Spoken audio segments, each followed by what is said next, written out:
art is the thing that we did in this. All right, we're live. Okay, so Paradox, you had a thing to say? Yes, hello, my glorious king. Well, please present it. Okay, 1 second. Let me go to YouTube. Let me close out of some things real quick. That's why I don't accidentally dox myself or anything. Well, while he's YouTube. doing that, hello everyone to the Walkie Talkie Podcast. We're gonna finish the Dygo rewrite episode in this stream because there's only like 10 minutes left or however long. Yeah. So that's the plan. But until the plan is to finally finish the cursed episode. That's a good title. Well, then again, I don't know if that title would do better than the Dygoknight stream everyone's been waiting for. You could do like finally finishing Daigo's cursed rewrite. Okay, I like that. That's in a way clickbait as well. Yeah, exactly. Just to finally finish the cursed. That's a good title. Oh, Space is watching. Hi, Space. Hello, Space. There we go. I also forgot to do a custom thumbnail, so let me just do that really quick.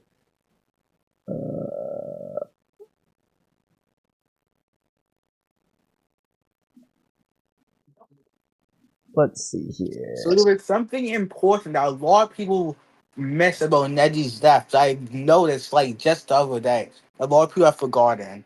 So my question is, how fast do you think Naruto is able to activate Sage Mode?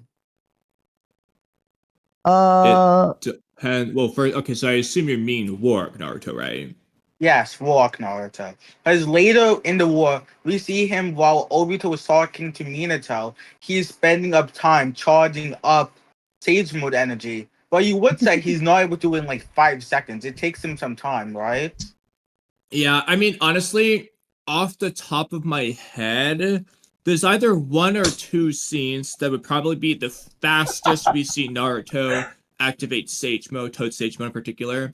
And that's either going to be the scene of when like Obito's talking to like Minato, whatever, and Tobirama is getting ready to fly Raijin Naruto over to hit them, and they're gonna test their theory about Sage Mode. So when Naruto gathers Sage Mode there, or if not that, like then when he does it versus the third Raikage, because that one he does do pretty quick. I think those are the fastest two. I know, like in the scene of Neji's dying, Naruto takes like 10 years. He's low on chakra, he's getting healed. He takes a while for that one. The scene of him versus Madara, like in the 4th division, that clone might be pretty quick too. But he also gets a Karama chakra amps that can influence things. I'm not counting Six Path Sage Mode for obvious reasons. Biju Sage Mode, I'm sure he does very quickly too, for again obvious reasons. It's not fair. So it does take a little bit. Like, that is kind of a narrative around a Sage Mode, even if it's somewhat fast, seemingly sometimes. Maybe he's just gathering it off screen. He's like halfway done by the time Tamari asks him or something. It seems like a thing to where they're always making it take time from when he starts it to when he finishes it, whenever they're focusing on it. Yeah, it's not an instant on. Like, I'll even double check. I'll check the manga version, and this is Oodie, I know you guys, the manga. This is actually one of the best situations to look at the manga version, because sometimes in the anime it might feel like a better gauge of time, but sometimes the anime might drag it out way longer than it actually is. So. I feel like the best indication. Can we agree on something real quick? Can we agree on something? Yeah. Naruto is not able to go into Sage Mode in 4 seconds, right? Right. It's kind of like, in my opinion, the explanation they gave for Boruto's flying Raijin retcon, where he needs to focus on it or something, maybe. It feels like they kind of are doing that. I feel like that's kind of true anyways, besides the fact that he has to, like, sit still and meditate. But, like, in, like, the Blood Prison movie, in my opinion, would be the best place to see it, because that's the point. Everyone's protecting Naruto until he's able to go into Sage Mode, which should take place, like, right before the war arc, so there's that. Yeah, hold on. If you let me share my screen for a minute, Uh, I'll so- show you Hold the on. third Raikage one. So this one's kind of weird because you have two options for your interpretation. I'm waiting for you to unshare. Paradox. Wait, before you share screen, can I show something real quick? Well, yes, but I figured, did we Oh, want to okay. use this as You can go context? first. You can go first. Yeah, sure. Okay. Well, I mean, you can go first. I just assumed that the sage mode was part of the context of what you were showing. Okay, yeah, sure. Yeah, sure. We can go. Okay. So the problem is, so Naruto stands there talking to, like Inoichi and then the Eight Tails and Killer Bee for a while. He's got his eyes closed. Yeah. All this time, he could technically be gathering nature energy. Yeah. The problem, though, is he's figuring out what happened. He opens his eyes, then says, could it be? Recloses them and then gathers it So the question is, was he gathering it here? Or did he just now come up with the plan and do it this quickly? I'd say he was That's probably the problem. gathering it from before, I'd assume. I don't. But so again, though, so that would be the logical conclusion, but the way it's presented would indicate he just did it quickly here, especially in the anime version. I think the could it be isn't in reference to Sage Mode. It's in reference to his sword shield plan. No, it is. But my point is, he then recloses his eyes to meditate, and then just gets the swoo. All the swooing happens here. It doesn't happen progressively. Unlike when Naruto's like gathering it versus the Preta Path when he absorbs it, so you can see his eyes forming like the whole time as he's gathering. You know what I mean? Like, so where's the I Madara? understand what you're saying. Let's see. But like at the very Naruto's least, comes after the meteor, right? Or does it come before? it's before. Oh, okay. So is he in stage mode here? No, is it just? It's when he throws the Rasen Shuriken. Shuriken. With the Rasen Shuriken. Yeah, it's before the Rinnegan. Ignoring the anime. Okay, that's probably in sage mode here, but he's not. No, that's base. Okay, what is he? Okay, yeah. That's the real. Okay, this one, yeah. Who knows how long that's been? Like, not yet, Naruto. Just exactly. Not yet implies it takes more time than Gaara was expecting. Taking time here, so this wouldn't be one of the fast scenes. So now let's check the Jubito one, because off the top of my head, these would have been the only three to really be. Because at the very least, he's like in a rush when Gaara asks him, whereas he's not necessarily when the third Raikage is doing his thing.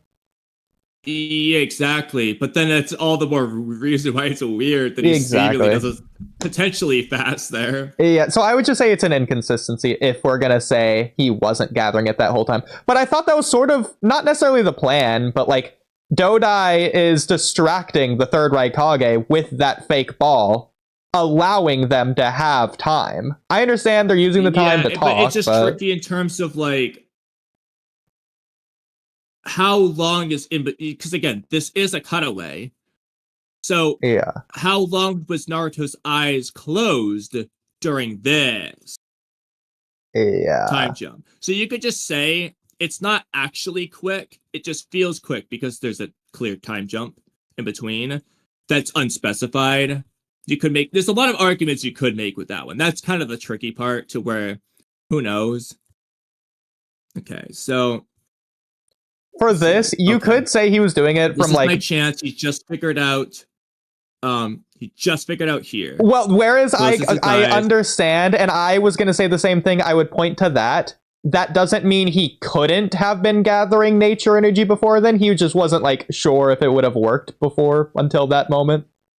Yeah, but I mean, most likely interpretations. He's turning around, yelling at people. He's literally not being still. He just tried to do Kurama mode, but he was trying to do something else. He's yelling at Kurama. Kichi does that. He's literally moving, not staying still. And then, so the most likely indication is this is when he started.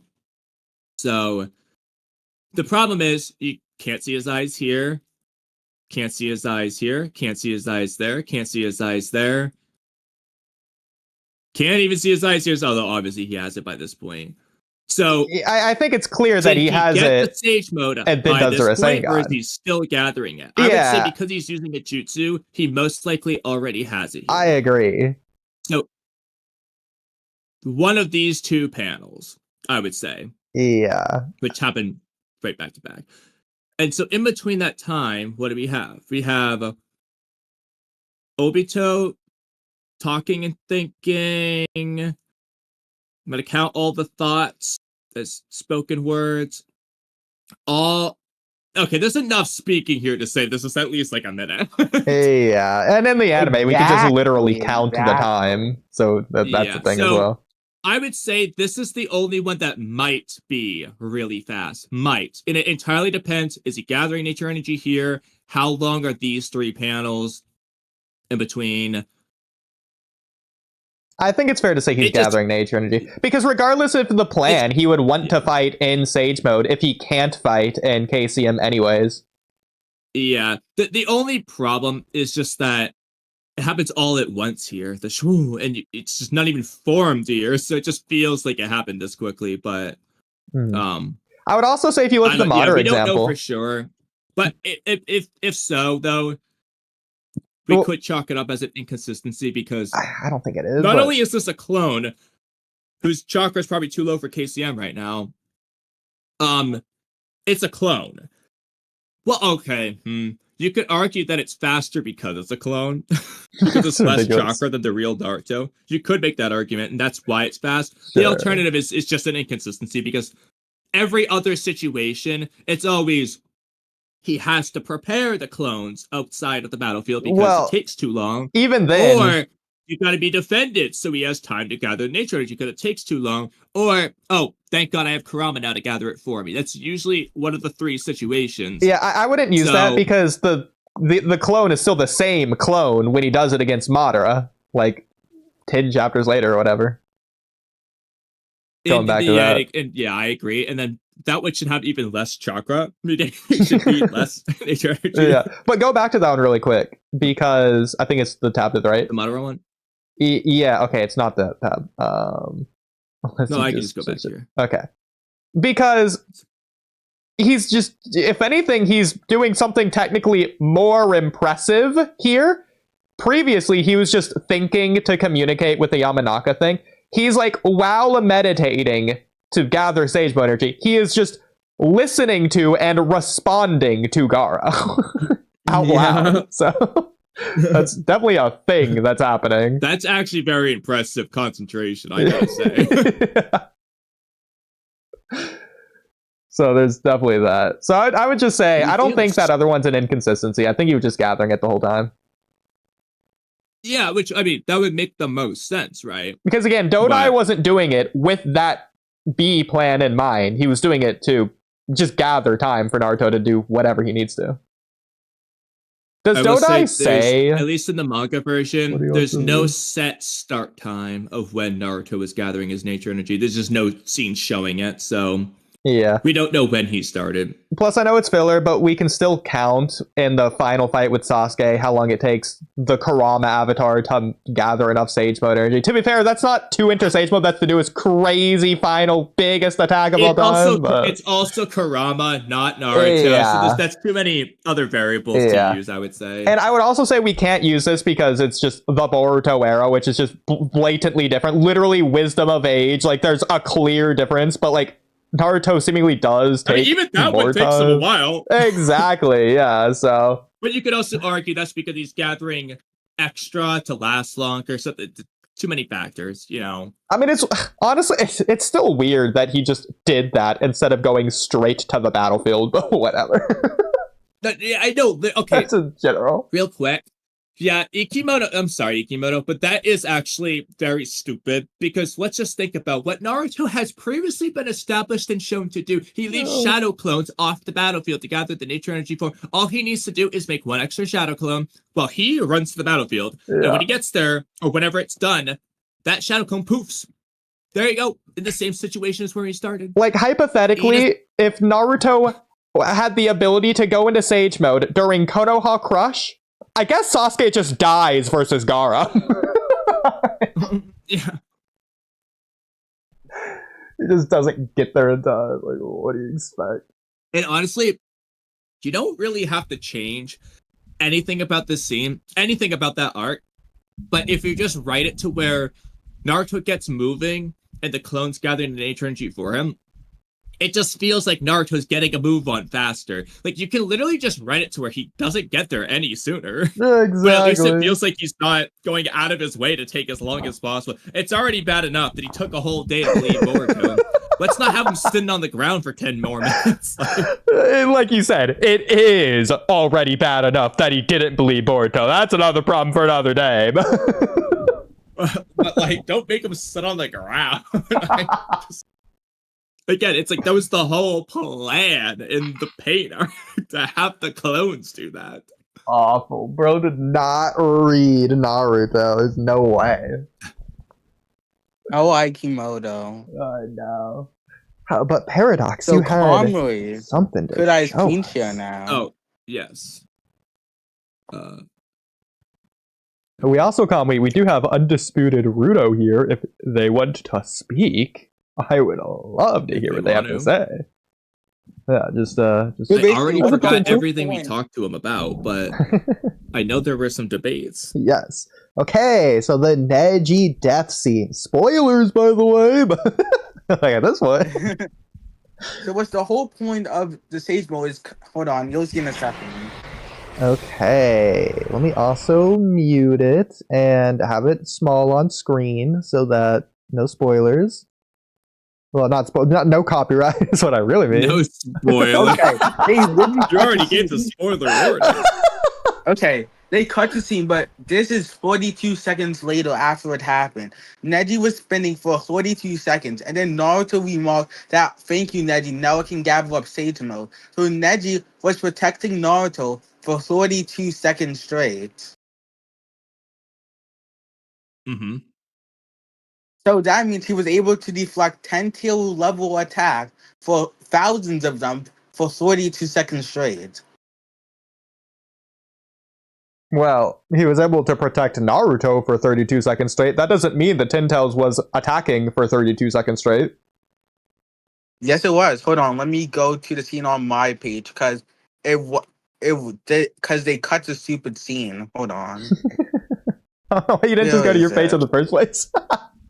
Because I didn't think they would have cut the stupid scene. Kara's theme. I love it. Yeah, out of curiosity, why did you choose Gaara's theme for this scene? Because I thought it would low-key sound good. I mean, it is cool. So many.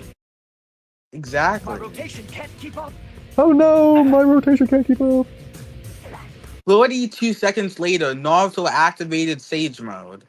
So he was protecting Naruto for 42 seconds straight. From here to here, Neji was able to protect Naruto for 42 seconds straight, which means he was deflecting 10 tail level attacks, thousands of them for 42 seconds straight. Well, first of all, there isn't a problem with him using rotation for 32 seconds, considering it's probably multiple minutes in the Kidomaru fight. But so that being said, there's several It was 10 tail levels assumptions attack. with this scene. The first assumption is that it's not using anime time, but just showing real time. Yes, that's the assumption that we're using. It's showing real time. Okay, another assumption is when it's cutting between the different perspective, it's continuing to progress time rather than just like restarting at the beginning of the attack to show how everyone deals with the beginning of the attack. Yeah, Which like is the why first I 5 made you seconds mention could be the Sage first Mode 5 Naruto. seconds for each character, as opposed to Yeah, another 5 seconds, another 5 seconds, and so on. yeah. Which is why I made you mention Sage Mode Naruto, as he can't just gather Sage Mode in 4 seconds. It likely took him a good 30 seconds to do it, most likely. That's why I made you mention that whole debacle about Sage Mode Naruto. Let's also ignore the inconsistency of his rotation can't keep up because there's too many attacks. That's not how rotation works. Okay? That's blatantly not what was happening in the Yeah, Kidomaru like- fight. Exactly, like Oh, Raiden. Kidomaru had to go out of his way to slow Yeah. down and stop the rotation because it was too fast. Exactly. So is this like an L riding situation? Like, what's the situation? Well, with that? yes, more attacks doesn't have anything to do with the speed of rotation. Now, if you Okay, want so to L rewrite riding where the Ten-Tails attacks, just all of them, they were just attacking too quickly, the faster than he can spin, basically. You could do that, but then Neji would have just not died rotated while rotating. well, because before the rotating, Ten-Tails would just speed blitz Neji. You know, like, exactly, like, even, like, you know, like, maybe he gets a couple blocks, but then he just starts getting stabbed and dies. So you're just not going to progress to the next scene. Personally, I like certain things about Neji's death, but this part isn't one of them. Well, it's just a small nitpick because I like the idea and concept of what they're going for. I think they're trying to indicate that he's out of chakra. He's not able to keep this going anymore. He's rotated too much. He's exhausted. But Oodie, think about what you just said. They're trying to indicate he's out of chakra. You know what the easiest way to do that is? I'm out of chakra. Oh no, I can't keep going. Yeah, you do the same thing that they do for every other character. You have one internal monologue thought about being low on chakra. Exactly. Like, imagine, he just says, it's not the rotation speed, it's my chakra's running low. I won't be able to emit enough chakra for rotation anymore. Oh, what do you know? Solved it right there. I solved Neji's death in 3 seconds. That's a title. But think about it, it makes sense. You're emitting chakra throughout all 64 of your chakra points, and your whole body's emitting chakra. Probably takes more chakra than one air palm or just jumping in front of a stick. You know, that makes sense. You know, and the fact that Neji's been fighting in a war nonstop for 3 days. Oh, we're running out of chakra. Okay, now we have to use this less effective thing. Yeah. But even Okay, then, so I'm still asking why Neji didn't just air palm the stick. 4 seconds, though. Why would Neji run out of chakra in 4 seconds? It's not 4 seconds. I mean, he's been fighting nonstop for 3 days. Oh. Yeah. I think it's more likely that was Zetsu, so another rewrite is just have Neji fight actual people to explain why he's low on chakra. Or just make him don't die. That also works. Because, I mean, it's not like Kiba was running low in chakra. Yeah. So, yeah, and Walkley was just fine. So, Kamui, I also have something to add to the scene. So this is going off of the Team Guy in the Search for Tsunade arc rewrite to where Neji is there to witness the Sannin showdown. Neji is copying, not with the Sharingan, just like doing what Kabuto did to deflect Shizune's Senpon with the Ten-Tails attack here with his headband. He's intentionally doing it. Oh my god. That would be cool. That's a callback. They do the flashback and everything. We'll even have Kabuto show up early to see Neji do it and be like, I can't believe it. You know, in light of a thing that Noob, I don't know how he likes this name to be pronounced, but Newbie in chat is talking about the chakra control thing. So I'll just summarize. It was basically, Kakashi said this, so shouldn't this and that be true? It's not what Kakashi said, but if I can find what I wrote. Come with a party pooper over here. He said, so during the preliminary tuning exams, Kakashi said Hyuga are better at manipulating chakra because they can see it in more details or something. This allows them to control chakra perfectly in order to release it accurately from the skin pores on their body to create a chakra field around for 8 trigrams, Heavenly Spin, or Gentle Fist. Does this technically mean they should easily learn Sage Mode, since they're good at chakra control, or use Sakura's super strength technique? Then he gave his examples of fights, with Neji being good. And then I said, first, Kakashi never said that. But that said, someone like Neji would be capable of learning medical. By the way, I'm gonna get to a point with this in relation to what you just said. Okay. By the way, it will come full circle. But someone like Neji would be capable of learning medical ninjutsu, Sakura's taijutsu style, etc., because he does have god tier chakra control. In fact, the Gurren arc sort of used this concept with having Hinata help the barrier team that otherwise comprised the medical ninja, because Hinata had similarly good chakra control as Sakura, Shizune, and Ino in order to use Gentle Fist. In fact, Ino was noticeably the worst at the barrier in that arc. So Hinata had better chakra control than a medical ninja. And Neji is far better than Hinata. Like, literally, Kid Neji is still better than Hinata, as we've already discussed before. Sage mode is tricky because we don't know Neji's chakra reserves. Even if he has perfect control and doesn't absorb too much nature energy, if he simply doesn't have enough chakra reserves, he won't be able to absorb enough nature energy to get into Sage mode. That is the explanation for why you need high chakra reserves for Sage mode. It's also why Minato is, quote-unquote, not that good at Sage mode, despite being perfect at controlling the nature energy. While he does have high chakra reserves, proof being he can summon Game of Munta and spam Flying Raijin, he doesn't have enough to have a long-lasting Sage mode. It literally goes away after 1 to 2 basic jutsu. Neji would probably last even less than Minato, making it pretty much pointless even if he can do it. Now, I just read all that, the last part, just because I might as well. But coming full circle, you mentioned Neji copying something Kabuto did. Which is the headband blow. Okay. As I just mentioned, Neji should be capable of learning medical ninjutsu. Kabuto my glorious with basically the gentle fist. Imagine Neji fighting like Kabuto, and he just learns Kabuto's, healing ability that Tsunade used for Lee's surgery, because you know what? It's Lee's surgery, and who is Lee? Neji's friend on the same team, and he can talk about how, oh yes, Tsunade's actually learned this from Kabuto, and Neji's like, oh my god, Kabuto, I know that guy! I can copy it too, because I've got tier at chakra control. And what do you know? Neji's got Kabuto's healing, and now he's not dying!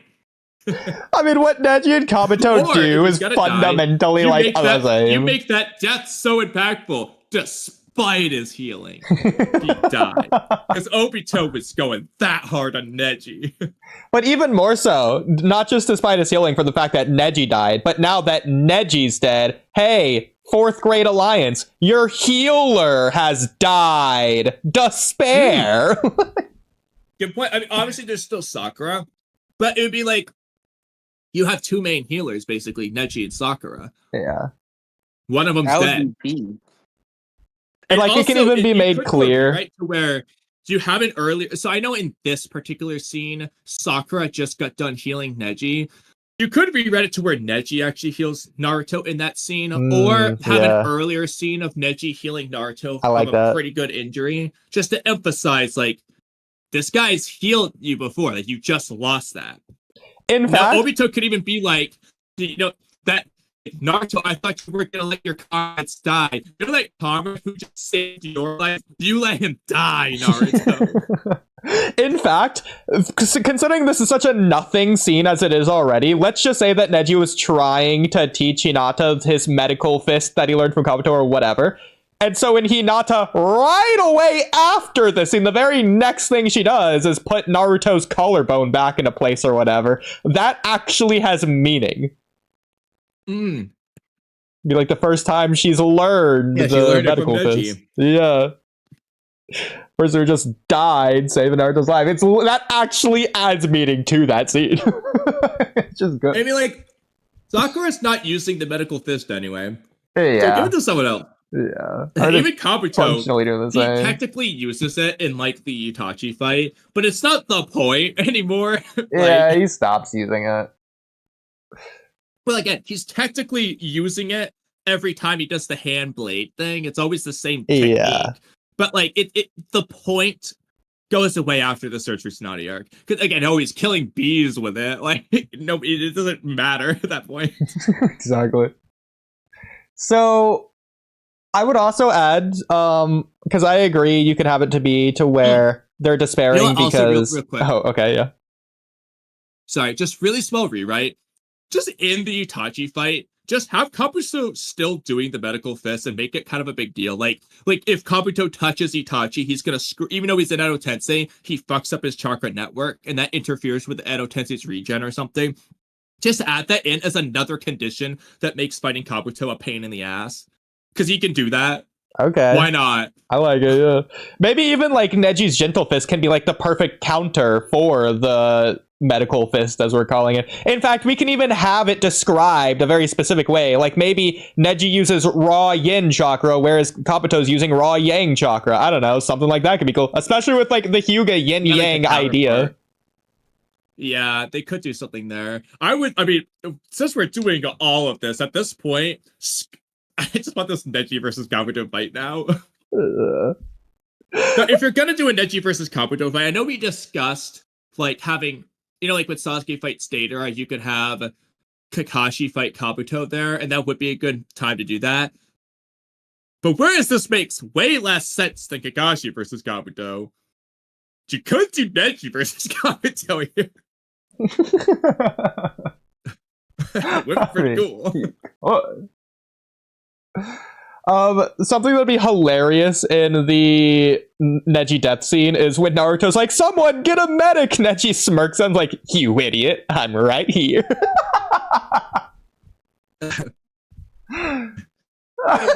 He's like, "Naruto, I am."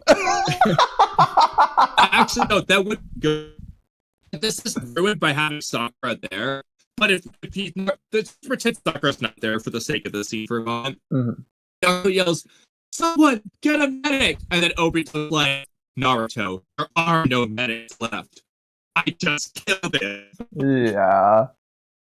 That was your only medic, Naruto, like kind of thing. That could would work. hit harder if you can't have Sakura there yet, if that's the case. She has to be yeah, especially if Hinata does the healing thing afterwards on Naruto. That could even hit harder in that regard. Yeah. But in that case, you'd have to just... The problem is the timing. So what would Sakura be doing in this case to explain why she's not here? Like, where is she? It could be Sasuke related since Sasuke shows up late as well. Is she just with Sasuke? I mean, easy right an explanation, yeah. There you go. Easy. Maybe her 5 Kage Subinventions arc isn't quite done yet. I'll have to think about this one. I like this idea. At the very least, just have Neji be able to heal. Even if Neji can't heal others, he can heal himself. That's just cool. Yeah. But now, if Sakura, to be the prodigy anyway. If Sakura is there, I don't think that is that big of a deal anyways, because like you were saying earlier, well, if there's only 2 medics for like the entire alliance, that's already more than enough for both of them. They're already being overwhelmed. So to put double the workload onto one of them, the entire alliance should be in despair. Sakura should be in despair because she should feel so overwhelmed, like she can't be able to do it. Yeah, you could actually do a scene later on where Sakura is getting very overwhelmed with healing people now that she has to do double the load. And that's something she has to like overcome. That could be where the Byakugo seal comes out. That's what I was thinking, yeah. And that's where you get to Katsuyu when she does the summoning at that time. For like the Sani and the Suna. That actually works pretty good. Yeah, same as well. In this case, instead of...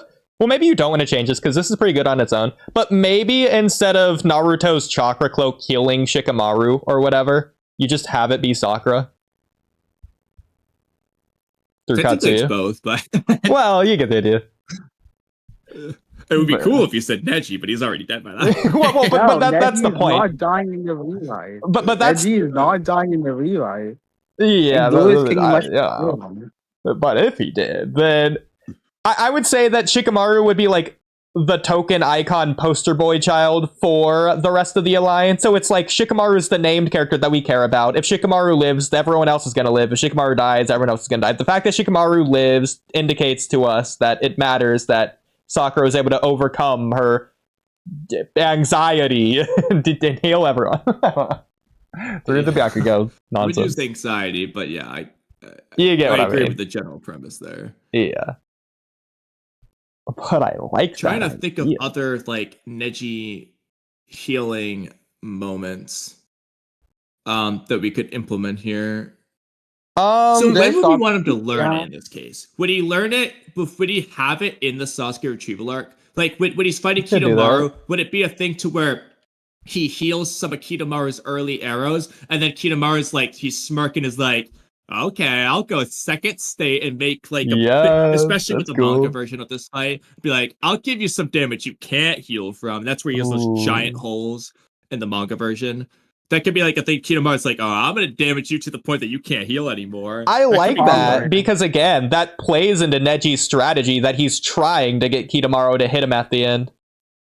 Yeah, true. So, okay, I'm down, bro. Cool. Plus, again, Neji is the only one in that, well, Yeah, he's really the only character to just win on his own. Like, Choji has to use his pills.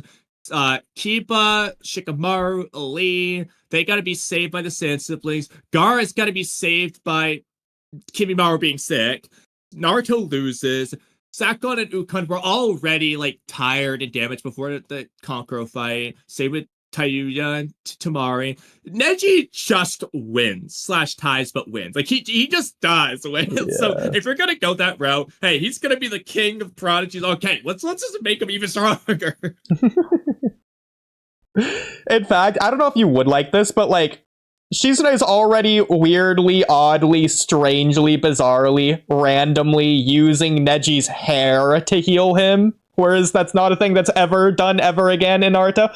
You could just have that be some Neji property. Maybe Neji came up with that strategy, or maybe Neji's hair in particular has certain properties because it's Neji. Who knows? The medical stuff or something. I don't know. He has Yang Chakra in his hair. What I was going to say is, because Neji in this case would have learned self-healing properties like Kabuto, you could do one of two things. One is just that because Neji's body naturally is become accustomed to healing, that's aiding the healing process. Or if you want to keep the hair thing, kind of like the Hashirama cell idea, just Neji's cells have healing properties now. So she's using Neji's cells, his hair, in order to amplify her own healing plus the rest of her team. And that's why they're able to bring him back from such a severe state. They could do something there. Exactly. The only other way I could imagine it would be right after defeating Kidomaru, Neji's trying to use his own hair to heal himself, but it's not enough, so he just collapses over and dies. And then Shizune later says it's a good thing he did that to delay his death long enough to get him back here for us to heal him.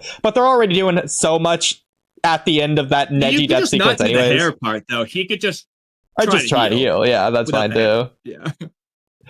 But again, I don't know if I would want that because I like the way that the Neji death scene is already portrayed. And so to add that element almost, I don't want to say it just adds more, which takes away from the other aspects, but like it almost fundamentally changes some of the other aspects. Like Neji knew he was going to die in a way. I mean, personally, I think I wouldn't change the fake death scene. I would leave that as it is. The only thing you would change in this case is just during the fight, he was healing. But like, the damage gets so severe and he's running so low in chakra he can't heal anymore. He makes that one last ditch effort to get hit to catch Kidomaru like he does, and then he can't heal anymore. And Neji accepts that when he gets hit that he won't be able to heal from this, but he's gonna do it anyway, kind of thing. Yeah.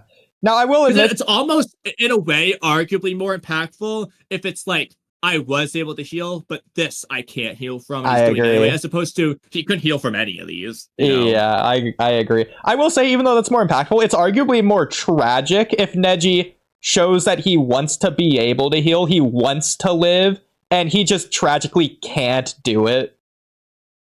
Like, that's just sad. You're watching a kid who doesn't want to die, and trying not to die as he dies. Both can be really good depending on just what you want to go for with it. But both would work. Yeah. You're making me sad now. In a way, it's kind of like... We're making this already 20 out of 10 of 25. I know. Wait, Conway, is 1 to 28 palms canon in this? Sure. I don't have any problem with that. Why not? Yes, please make it canon. It's unrelated to this, but sure. It doesn't really make any difference because the point is 64 palms already hits all the chakra points. But it was just cool when he just did 128 anyway. Exactly. Yeah. And then we can set it up for in Shippuden, he can do 256. Calm down. Well, technically, I think it would be bad if he did that on an opponent because he would be double hitting the chakra points and just turning them back on. Ignore that. So he shouldn't do that. It only makes sense in the context of what he does versus Kidomaru. Well, no, I got one for you, Kamui. I got one for you. Paradox, you might like this as well. If he's learning Kabuto's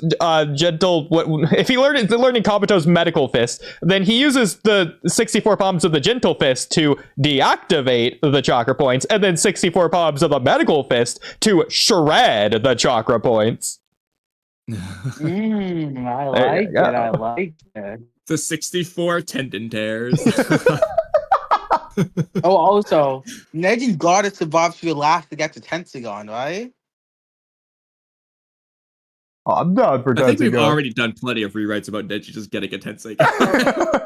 Okay, good. No, actually, real quick though, speaking, I don't care if it's Kabuto or Neji in this case, but in inspiration of what I just said, the 64 tendon tears, it actually would be really cool if either Neji or Kabuto just do like a whole body tendon tear thing where they're just slashing your tendons all over their body, and the person just looks wrecked. Like all their muscles are like hanging off their bones really like grotesquely, and they look like demolished, like their shirts all torn apart, and they're just like all screwed up. Like that's a painful jutsu. That would be really cool for one of them to use. Like they try and stand up and their leg bone just snaps as they fall to the ground. Literally, like it's like I've destroyed your body from the inside out. Like you can't move. Like it's not just I turn off your chakra, it's Neji turns off their chakra, then does that. It's like I turned off your chakra, then I turned off your body. Neji compares it to it's like they swallowed a blender. Yeah, like I don't know what to call it, but like that would be a freaking fire jutsu for Neji to do. Oh, it's just so cool. You can tell we like Neji around here. Yeah, my glorious king. Just look at my profile picture. Oh, you know.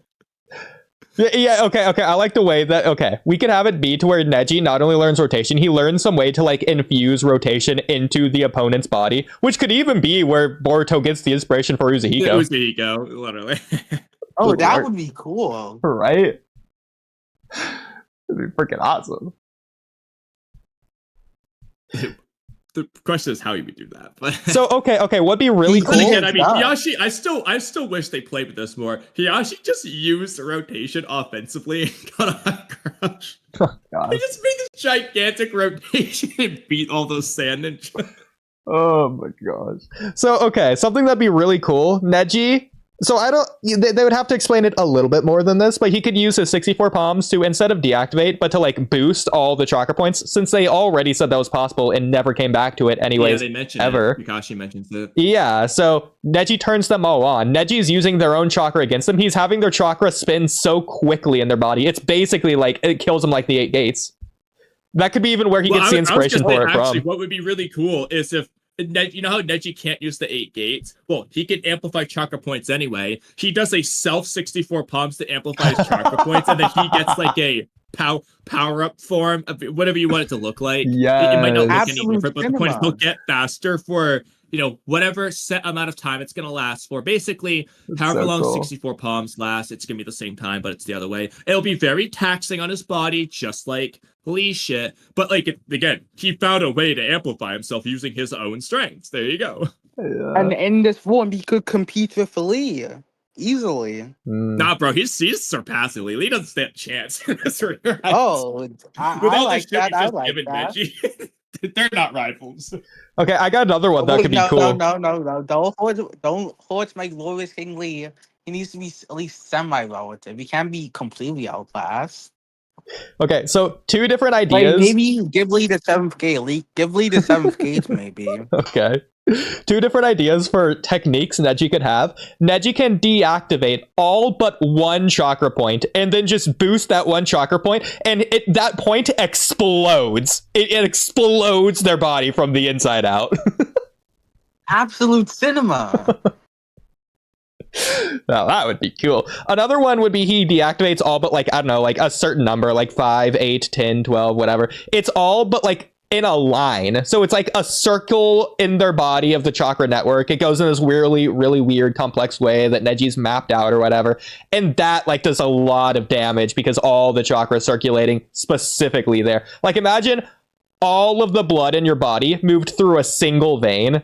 I don't know what damage that would do, but it's probably bad. In light of the rotation idea, I thought of something. So this is especially cool after Neji sees Dosu fight, and especially if you do a rewrite where Neji does fight Dosu. So here's what I'm thinking. He's not going to use sound, obviously, but similar to Uzuhiko. So what Neji's gonna do is he's also seen Naruto's Rasengan. He's gonna come up with this idea. It's like infusing rotation to make people dizzy, like Dosu's attack. You saw how it worked on Lee. So in this case, he do like some small rotation with his hand when he hits you with Gentle Fist. I don't know exactly how it's gonna look, but the point is he's gonna do like it's not a Rasengan, obviously, but like it'll be a Chakra rotation Gentle Fist thing with his hand. So like you'll see like a little swirl. Like the Gentle Fist, but swirly. Again, not a Rasengan, but like swirly. And that's him infusing Gentle Fist, but it's rotation Gentle Fist. So that's how he gets like the dizziness effect into you, in addition to the other damage. So basically, it's just Gentle Fist plus the rotation fist, whatever you want to call it. But like, he's just gonna do that, and it's gonna make you dizzy like Lee versus Dosu. Okay. I have something pulled up here. So again, going with the Team Guy in the Search for Tsunade arc, Neji's going to see Naruto's Rasengan and be inspired to make his own palm rotation or something that he can hit enemies with. That's what I'm saying. Yeah. So, okay, I have exactly what that would look like. I'm sharing my screen. So this is at the end of the Fighting Dreamers opening. Naruto has this weird Rasengan. I was going to make a meme of this and say this is where Boruto learned the invisible Rasengan from, but this is at 0.25 times speed, just so we can see it as well as muted. Look at Naruto's Rasengan here. Like, what is this? That's not the Rasengan. So that'd be really cool that he has something like this. Like, it's just Boruto's invisible Rasengan, but like not. It's clearly, I think it's supposed to be like an unmastered Rasengan, like what Naruto should have had when he's hitting the trees before the Kabuto fight. Well, honestly, what it looks like is, I can't really tell if it's meant to be like, imagine the Rasengan, but it's without like here's Chakra? this crystal ball where you're seeing other scenes. Like this is like the anime studio being fancy with it, where like there's another scene within his Rasengan in his hand. That's kind of what it might be. I'm not sure though, because this kind of looks like the stone faces or something. I don't really know what's in there. Like it kind of to me looks like if Naruto's doing the Rasengan without Chakra, like he's doing rotation, power, containment with just like air in his hand, wind, transparent. Yeah, it's cool though. Like, oh, look at that. I don't know what's happening, but it's not a Rasengan. Freaking cool though, that's for sure. Yeah, but imagine Neji just has this. He just hits opponents. He could even be inspired by Asuma, considering his like wind blade scythe has like a range that the opponents don't know about. That could be what he's doing there. That could maybe even be what makes Air rewrite or a propositional rewrite. Okay, so there's the air palm. Yeah. Now, obviously, the way it's written is just a Gentle Fist technique. So the question is, do you think it would be better? Because Neji just has nature elements in the data books that he never uses, and he's supposed to be a prodigy, so he probably would be capable of learning nature elements. Do you think it would have been better if Air Pump just is a wind style Gentle Fist? So it's like Gentle Fist, and he infuses wind style to make it long range. That would be better. Naruto can be, Neji can be either Asuma's replacement or just an additional help. In addition, for sure. Yeah, definitely in addition. That's what I was going to say, yeah. I like that. Neji glaze. It's a cool idea. Was this one talking about Neji? You have a Neji rewrite. A rewrite, not specifically related here, but Neji. It does involve Neji. Let me just see where I put the. Oh yeah, okay. So go to rewrites. Mm-hmm. We've talked about this before. Let me search that. Okay, let me do. That didn't work. Do you have like an asterisk thing or whatever? Not asterisk. What is this called? Apostrophe? Yeah, try that. Here, I'll just do we. Is it mine? No. If you reply to it, then I'll just go to it. Okay. Weird that is not popping up. You're in rewrites, right? Okay, yeah. There you go. Okay. So we've talked about this before, like in terms of rewriting Team Guy versus Team Guy, but more options for rewriting Team Guy versus Team Guy. Option one. Instead of just stronger than we were yesterday, have them get a stronger or new ability.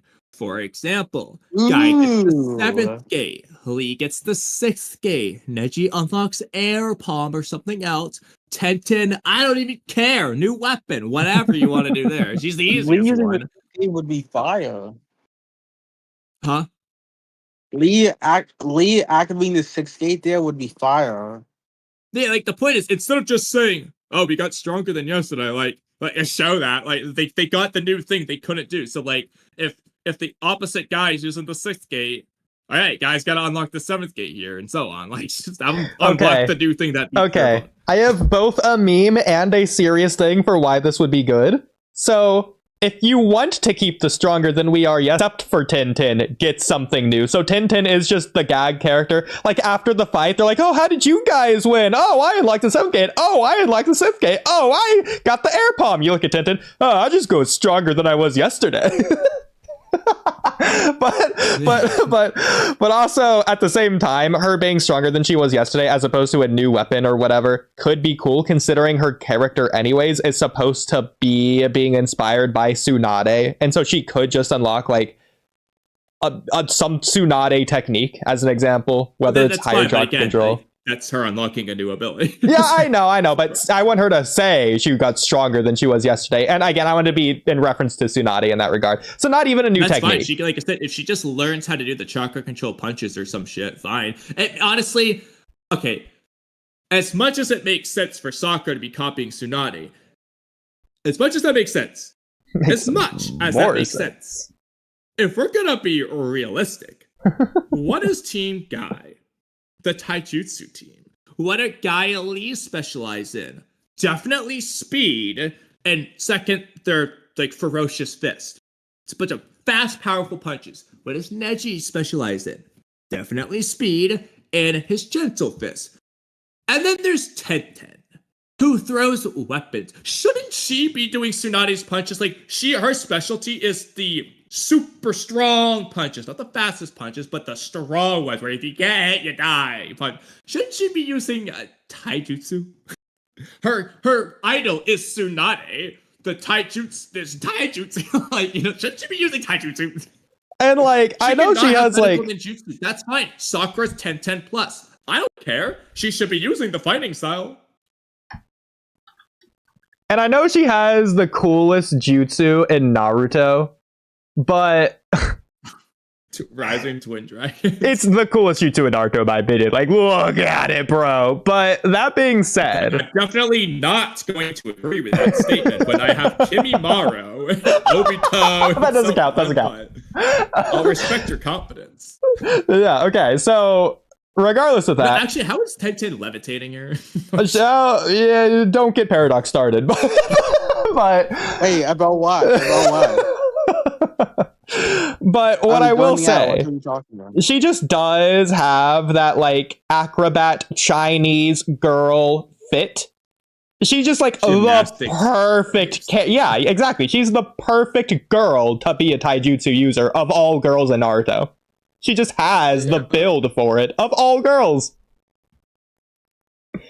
And like I said, like if you want, I mean, you could do a thing where Sakura does use a strong punch. I don't care. They can just both use it. I really don't care. They're not doing anything intense anyway. So, like, you just should be using taijutsu one or another. Like, that's the taijutsu team. Exactly. Oh my gosh. Okay, so. But anyway. Did you have another one? Okay. Option 2. Yeah.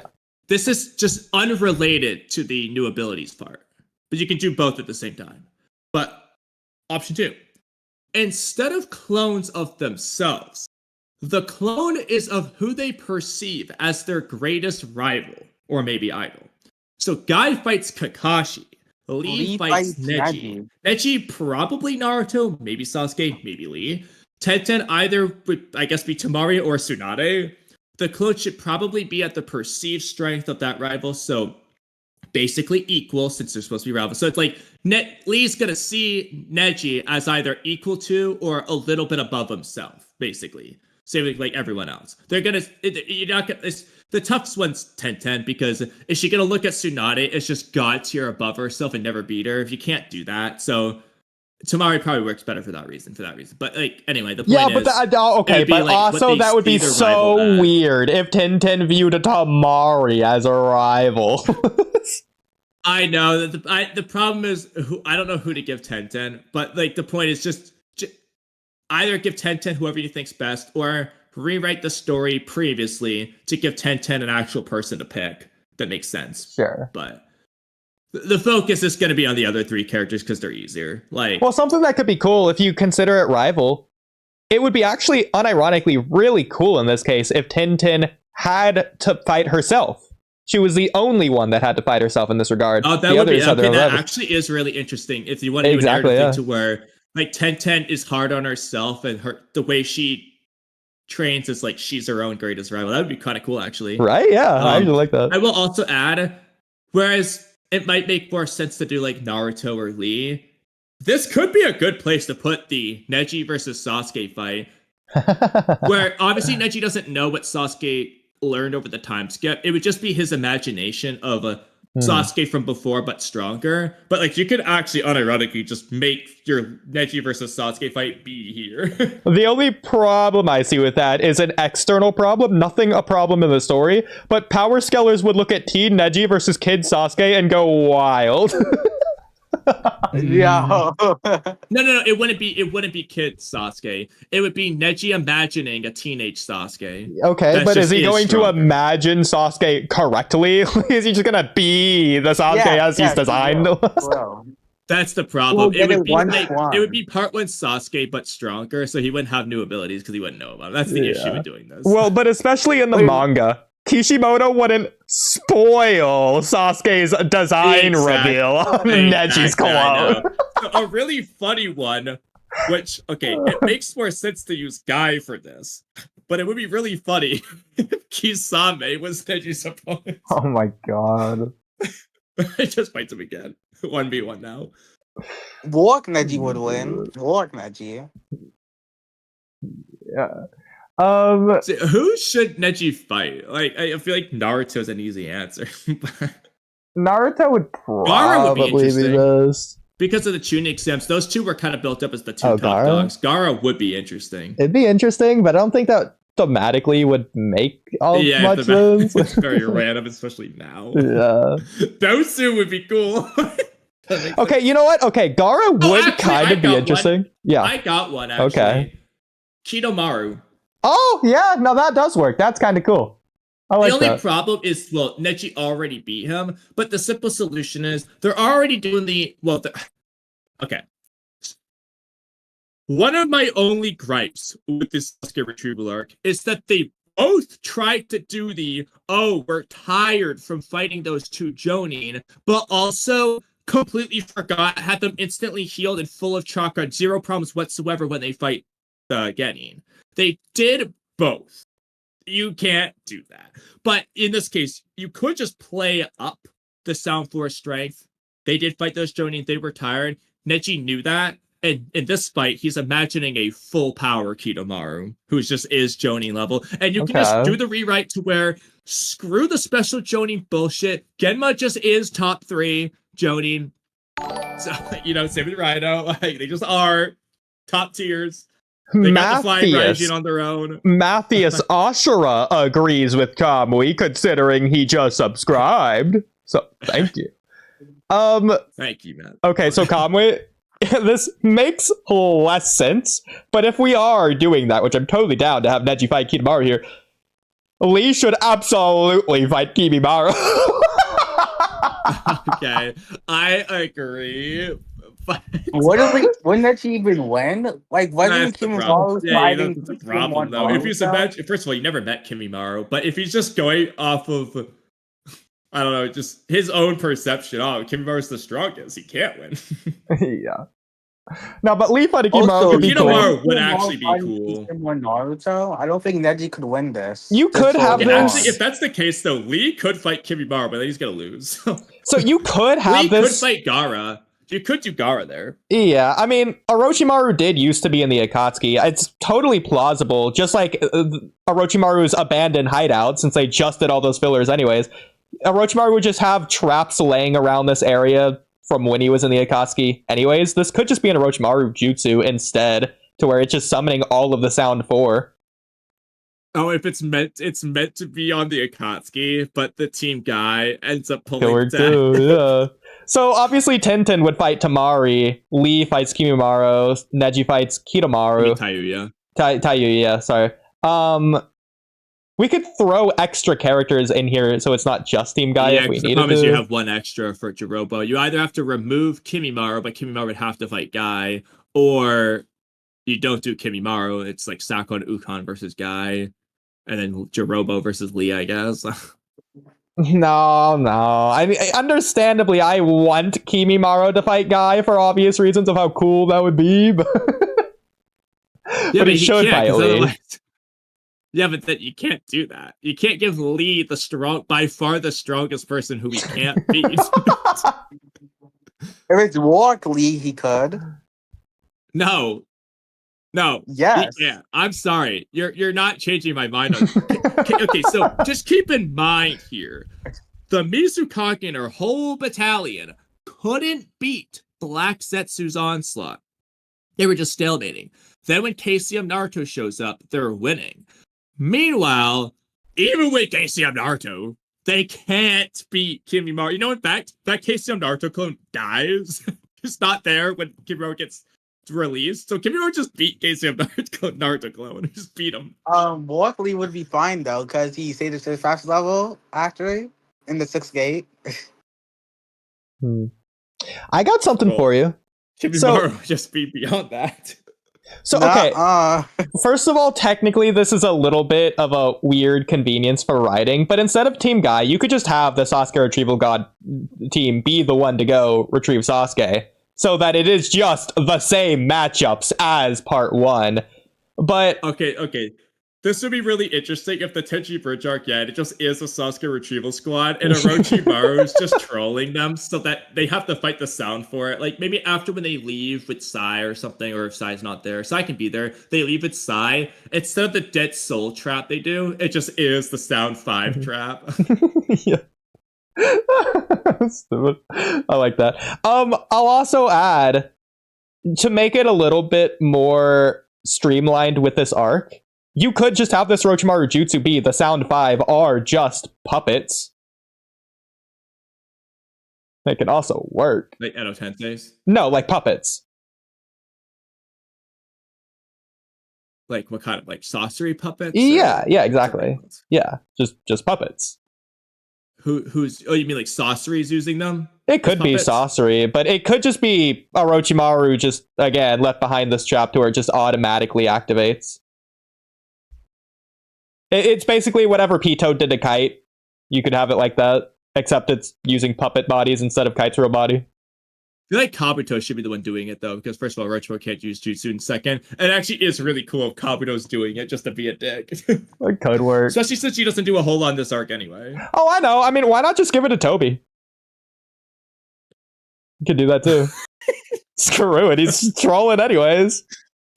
You could give it to Zetsu, but... Itachi Pursuit arc, like, you just have the Sasuke Retrieval squad there, and Toby just starts doing that. He's like, look, Datara Senpai, like, I learned Sasori's Jutsu. He's just using the Sound 5 to piss off. Okay, that's actually the funniest way to do it, and he's actually really good at it, but he's, like, playing silly, so, like Kimimaro will, like, speed blitz, like, Lee, but, like, Toby will be bad and make him miss. Stuff like that. Okay, and the absolute funniest thing he can do, like, at the beginning of the Sasuke fight, he's like, look, Datara, I made a puppet of you, too, if Sasuke kills you! Yeah, or Sasuke immediately just speed blitz kills the puppet. He's like, no! He pretends it's the real one, and then Datara's like, I'm still here, Toby. He's like, oh, yay! Yay! Oh my god, that would be so funny. Okay, it's so much funny though, because again, who is Toby? He's Saucer's replacement. So it's really funny if he's trying to be like Saucery. He's like low-key good, but also bad at it. Like, because he's not Saucery. So you can't have Toby actually be like as good as Saucery, but like have him jokingly try, and it's awful. Like he makes them look really good, or actually make them look awful. So like Datara looks so ugly. He's like, I think it came up pretty good, huh, Datara? He's like, look at my art. He's Datara's failing. like, Yeah, he's like just doodled on a piece of paper. It looks awful. I like the idea that Datara keeps blowing it up, so Toby keeps making a new one like each arc. They're trying to fix it. Okay, this is hilarious. We gotta put this in the rewrite. I love the idea that he's failing miserably to copy sorcery, so he's like, Datara, I hate waiting, with his like happy-go-lucky personality.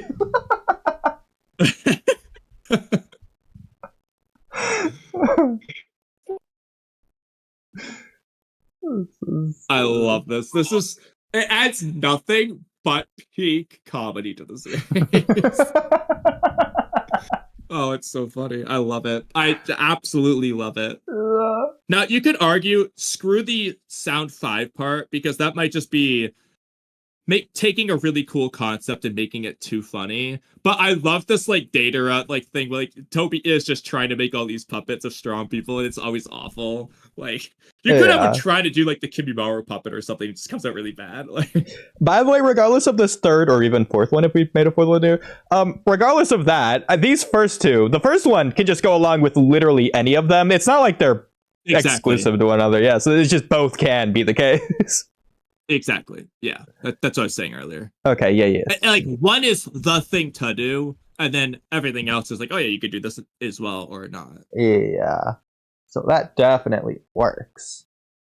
That being said, technically, if you want, just going back to the Neji versus Gaara as the rival potentially, it's ridiculous as the rival. It's fine as a rival, but it's a little bit random and weird. What I will say, it can also thematically work since they're trying to retrieve Gaara. Well, they have to defeat Gaara to get Gaara. It's like something like that could work too. I mean, the simplest rewrite is like you just do a little bit more than the tuning stems did, because like during the prelims they kind of set up that like Gaara's like acting all weird after watching the Neji fight, and then Kankura's like, oh, okay, it's the first time Kankura's been like, okay, this guy's strong. I want to learn more about this dude. And then like in the actual Neji versus Naruto fight, it's the same thing to where Gaara's given those looks, Kankura's getting all worried and stuff like that. So they're kind of setting up, and then it just disappears after that. So you would just carry it forward. Just do a little bit more wherever with that rivalry to where these are the top two. Again, you with that rewrite to where Gaara isn't Kage and it's either Kankura or Baki. If Gaara and Neji are the only Jonin, you could do that. Or if Neji gets a special rank like Anbu Captain, kind of like Sai in Boruto era, like he gets a special rank and Gaara gets something similar to where they're like both the two guys kind of thing. You could just do stuff like that just to carry that forward. If you're going to do this at all, I would just amplify previous stuff. I mean, a few more ideas. Instead of Team Guy fighting clones on their own, regardless of who the clones are, you could just change that up entirely to where Team Guy is together fighting one person. In this case, there's a lot of different potential people they could fight. Again, if you want to have Kimaro randomly, that could be a cool thing, going with the Orochimaru trap. Kisame would be the funniest one, but you already just exactly. But what I was thinking, a couple possibilities is they could fight however way you want to think of it, a clone of Gaara. So kind of like what Sasuke was fighting in the tuning exams when Gaara made a sand clone and Sasuke had to fight that. You could have Toby make a jutsu or something there. You could have Toby do what he does in the war arc with just literally he just does Edo Tensei Gaara and has Gaara with the One Tailed Jinchuriki. Like he just through the Geto statue does the same thing as what he did in the war arc, minus the Renegon obviously. So you just have to find some way to do that. You could, regardless of Gaara, you could have Team Guy just fighting Shukaku. We saw Naruto do it, now let's see Team Guy do it. Actually, Shukaku does work because they just absorbed it. It could be a thing to where they just can use that power for a brief period. You could also just do the Zetsu fight here. Like we've talked about implementing Zetsu. Zetsu could just fight Team Guy all by himself. He gets away at the end. But you could just put, like they're just, I mean, at the end of the day, Kakashi, Naruto are fighting in Akatsuki. Sakura Chio's fighting in Akatsuki. Team Guy could also fight in Akatsuki. Yeah, you could also write it to where the Akatsuki are using the tailed beast against them, not only for obvious reasons, but also since Deidara is taking the hollow vessel that was Gaara away, maybe they're trying to keep Gaara and Shukaku apart, because maybe extracting the tailed beast doesn't instantly kill the Jinchuriki, but it does the exact same thing to all the Jinchuriki as it does to Naruto in the War Arc, to where it knocks them out and you have a limited amount of time to get the tailed beast back in them before they die. Same as Madara. That's just how it would work in this case. Yeah. That could definitely. That's it. Kimimaro would be cool there, but it seems random if it's not Orochimaru related. The way I would do Kimimaro is if Kimimaro is fighting Guy, Kimimaro again wins, but right before he kills Guy, something deactivates whatever jutsu this is. Yeah, exactly. I want that to be the running thing. And I want the same thing in the Edo Tensei. Kimimaru's doing the about to kill you moment to whoever it is, and then that's when Edo Tensei gets deactivated or something like that. Yeah. Speaking, we're talking about it. Okay, let's go to the Kimimaru Edo Tensei rewrite one, wherever that is. Okay, and real quick, just on that, in this case, you'd finally get to see it, but it's Kimimaru's soul going through the person, whereas the body's stuck in place. So Kimimaru's soul does hit them. Cool. That is so cool. I love it. I'm so down. Okay. Oh, I'm already in rewrites. No wonder. For this. So just go to the bottom of rewrites and then just scroll up until it says this changes almost nothing. Okay. It's only a few up. Right above. It's okay. There you go. Okay. Move that out the way. Okay. So this changes almost nothing. But after this message, there's a follow-up one. Okay. But have only one Edo Tensei remaining per battlefield. 4th Division, Mu. Madara is kind of separate, but if you prefer, it can just be Madara as well. 1st Division, Dan. 3rd, Mongetsu, or just Kimimaro since he's already in the area. 2nd Division, if we keep Mongetsu, then have the 2nd Division migrate towards Kimimaro, and that's where Kimimaro is. I would say just do Kimimaro, but they actually do something with Dawn, so I feel like that kind of has to say, especially since it's the only thing Dawn does in the entire war. If you have a good way to rewrite it, though, then let's just make it Kimimaro left. I'll scroll down, because I think I came up with it, or if I didn't write it, then I just have it in my head. Okay, real quick, I'll also add, based on the earlier Neji rewrite of Neji's the healer as well, Sakura's away, this could be why. Sakura's with Kimimaro instead. Well, actually, what I was about to say is Neji's part of the 2nd Division. He can fight Kimimaro in this rewrite. Okay. I said, actually, just have Kimimaro and Madara be the only Edo Tensei left. And all divisions team up versus Kimimaro, but can't defeat them. And then obviously 5 Kage's fighting Madara.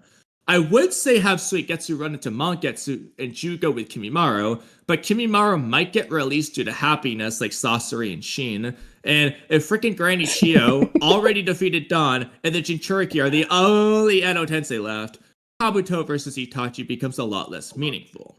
So I guess I didn't write it, but I'll make this point. So again, when it comes to Dawn, yeah, he does do something after Edo Tensei's release, but you can just interpret it like this. At the end of the day, Dawn was defeated, like, instantly by the Four Flames formation. We can just consider that defeated Dawn, so Kimimaro really is the only one left. I know something you can do. And then when Dawn gets released, he's going to do the same thing he does anyway, it doesn't matter. But I like the idea that Kimimaro is just, he's not staring down the 4th Division. He's staring down the entire alliance, and they can't beat him. Something that could be really cool is if when Edo Tensei is released, just like Madara, it looks like Kimimaro's preparing to do his ultimate grand, biggest jutsu ever of all time that's going to make the Bracken dance look like a needle in comparison. And everyone's like prepared, like, oh no, is he about to drop like 5 meteors of the equivalent of bones or something? Like, what's happening? And then nothing happens. And you cut back to Sasuke with Itachi, and Orochimaru comes out pretty quickly afterwards in this case, instead of way later. Not really way later, but like immediately. And then, just like Dawn, Kimimaru, through his bones, traveled to Orochimaru to see him before he goes away. It would also be really cool if Orochimaru had a line like you guys were, like, you're lucky you defeated Kabuto when you did, Sasuke, because, like, I could sense it. Kimimaru almost killed everyone. Yeah, instead of divine deep force mode, she's gonna like do divine bone emergence or to just kill everyone in the world. No, that's what I was gonna say. It's just like a divine bracket dance. Like Kimimara's just gonna do like the entire country. Yeah, the whole continent. Yeah, and the way they would explain that is because Edo Tensei have infinite chakra. It just works in this case. Yeah, he just isn't sick anymore, so he can just do it. Like this is his full power. Exactly. I love it. But it would also be really cool though, because again, the Nagato plan failed. You could just have them summon Kimimaro and Madara at the same time, by the way. In this case, Kimimaro isn't there at the beginning. It's when Itachi Nagato fails, Kabuto sets up his plan, so he has Madara on one side of the battlefield and Kimimaro is on the other. So obviously Madara's gonna be the more important character, no matter what, in this case. But like, these are like the two things. So all the 5 Kage gather for Madara, and it's like, and Kabuto's like smirking because like, they don't realize who this other guy is. And then they slowly realize that the other guy is just as strong, or in this case, even stronger. I love it. Oh my god. So cool. I love the idea that he's got the big bone arm hand thing, and he just is about to kill someone important. That's when Edo Tensei's released. Yes. The only thing is, I feel like Kimimaro, if frickin' Madara knows the hand signs that just release it, I feel like Kimimaro would just know. Or whoever told him. Yeah. Which, again, hey, I'm down. He just stays. I feel like to an extent... Okay, let's just say he does do that. I was thinking about this earlier based on last stream. I was thinking about this as well. I feel like Itachi would have prepared because he would have expected Orochimaru to use this jutsu on him whenever he dies. So I feel like Itachi would have learned the hand signs as well. Somehow. I agree.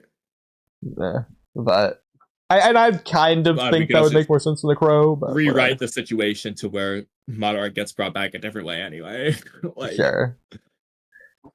But either way. So sorry, what were you about to say? I was debating on... I know we haven't done Daigo's rewrite here, but...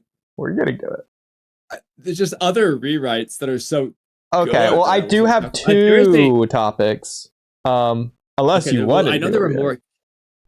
Well, somewhere I wrote... Okay, so I know that we're just talking about Kimimaro now at this point, but there are some... Okay, yeah, here. Go to Naruto Topics, August 7th. It has a date above it. It's a Kimimaro topic. Oh, wait, let me, typing in Naruto Topics. Okay, Yeah. Let me... Where am I going? Okay, Naruto Topics, August 7th. We write 2 topics. Okay, Kimimaro. There you go. Okay.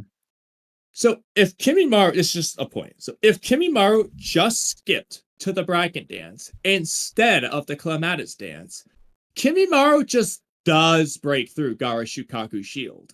Not only are those bracket dance bones way bigger than the arm bone, but he has the Clematis dance bone too.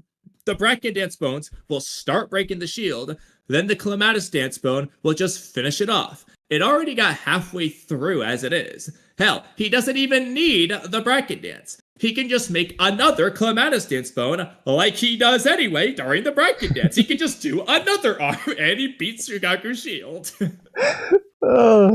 So, rather than responding to that, something you'd way rather see is just this. The magic conch bracket dance bone there. Thoughts?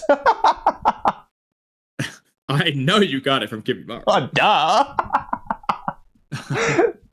I was gonna surprise you with it when it happens. Shukaku shield in this oh, absolutely. Is he the strongest in the verse? This character. Hey, that's all it. It's just Kimimaro. Is he voiced by Keith Silverstein? I would if I could. I'll ask. All I have to do is show that to him. I'm like, you already know what to do. Okay, you know what? Since we're here, I do want to talk about these next ones. Okay, so who is the largest animal? I figured it's one of these three. The Ten-Tails, all of Katsuyu, or Turtle Island. Who do we think is the largest? It has to be all of Katsuyu. Just statistically wise, there's no way it's not. It just doesn't make sense for it to not be.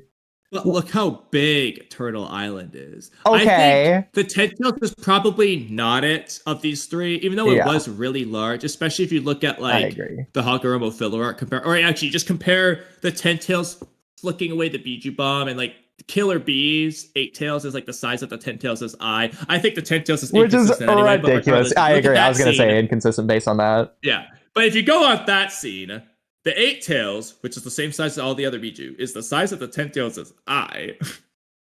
And 1/10 of Katsuyu is smaller than a Biju, or at best Biju size. So if you put through the math, the Ten-Tails would be larger in that case, but that's also that one scene. I mean, realistically, it shouldn't be the Ten-Tails shouldn't be bigger than the Ghetto Mazo, which Choji was as big as the Ghetto Mazo, or Chozo.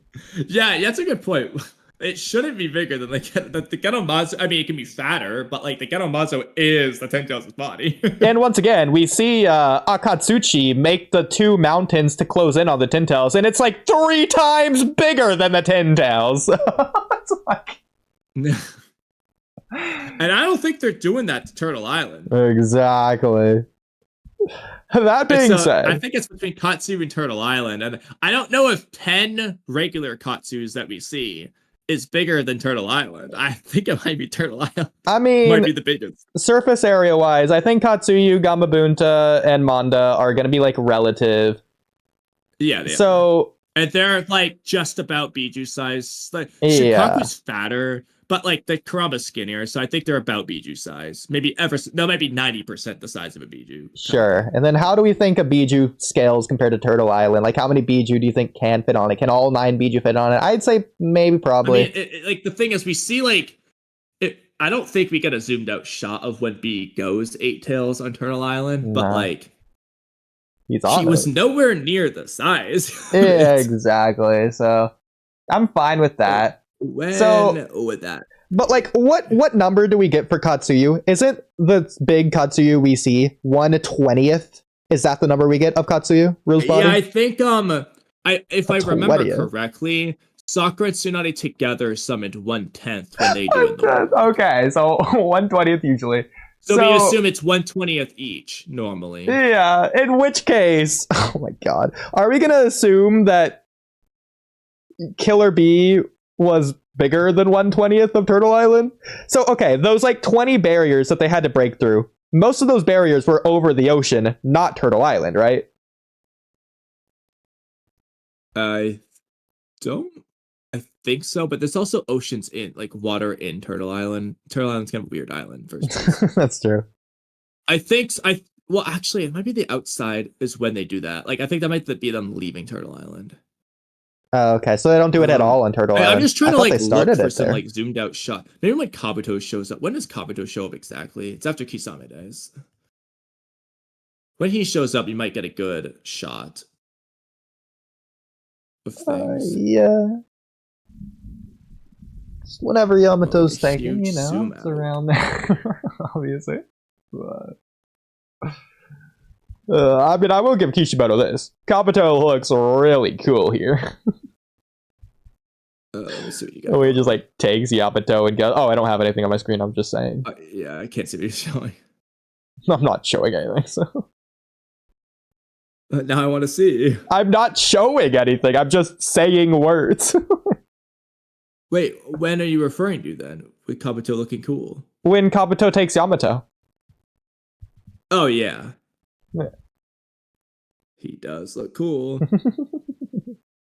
He slithers out of why is the Geto statue sitting crisscross applesauce in this one scene of Obito showing?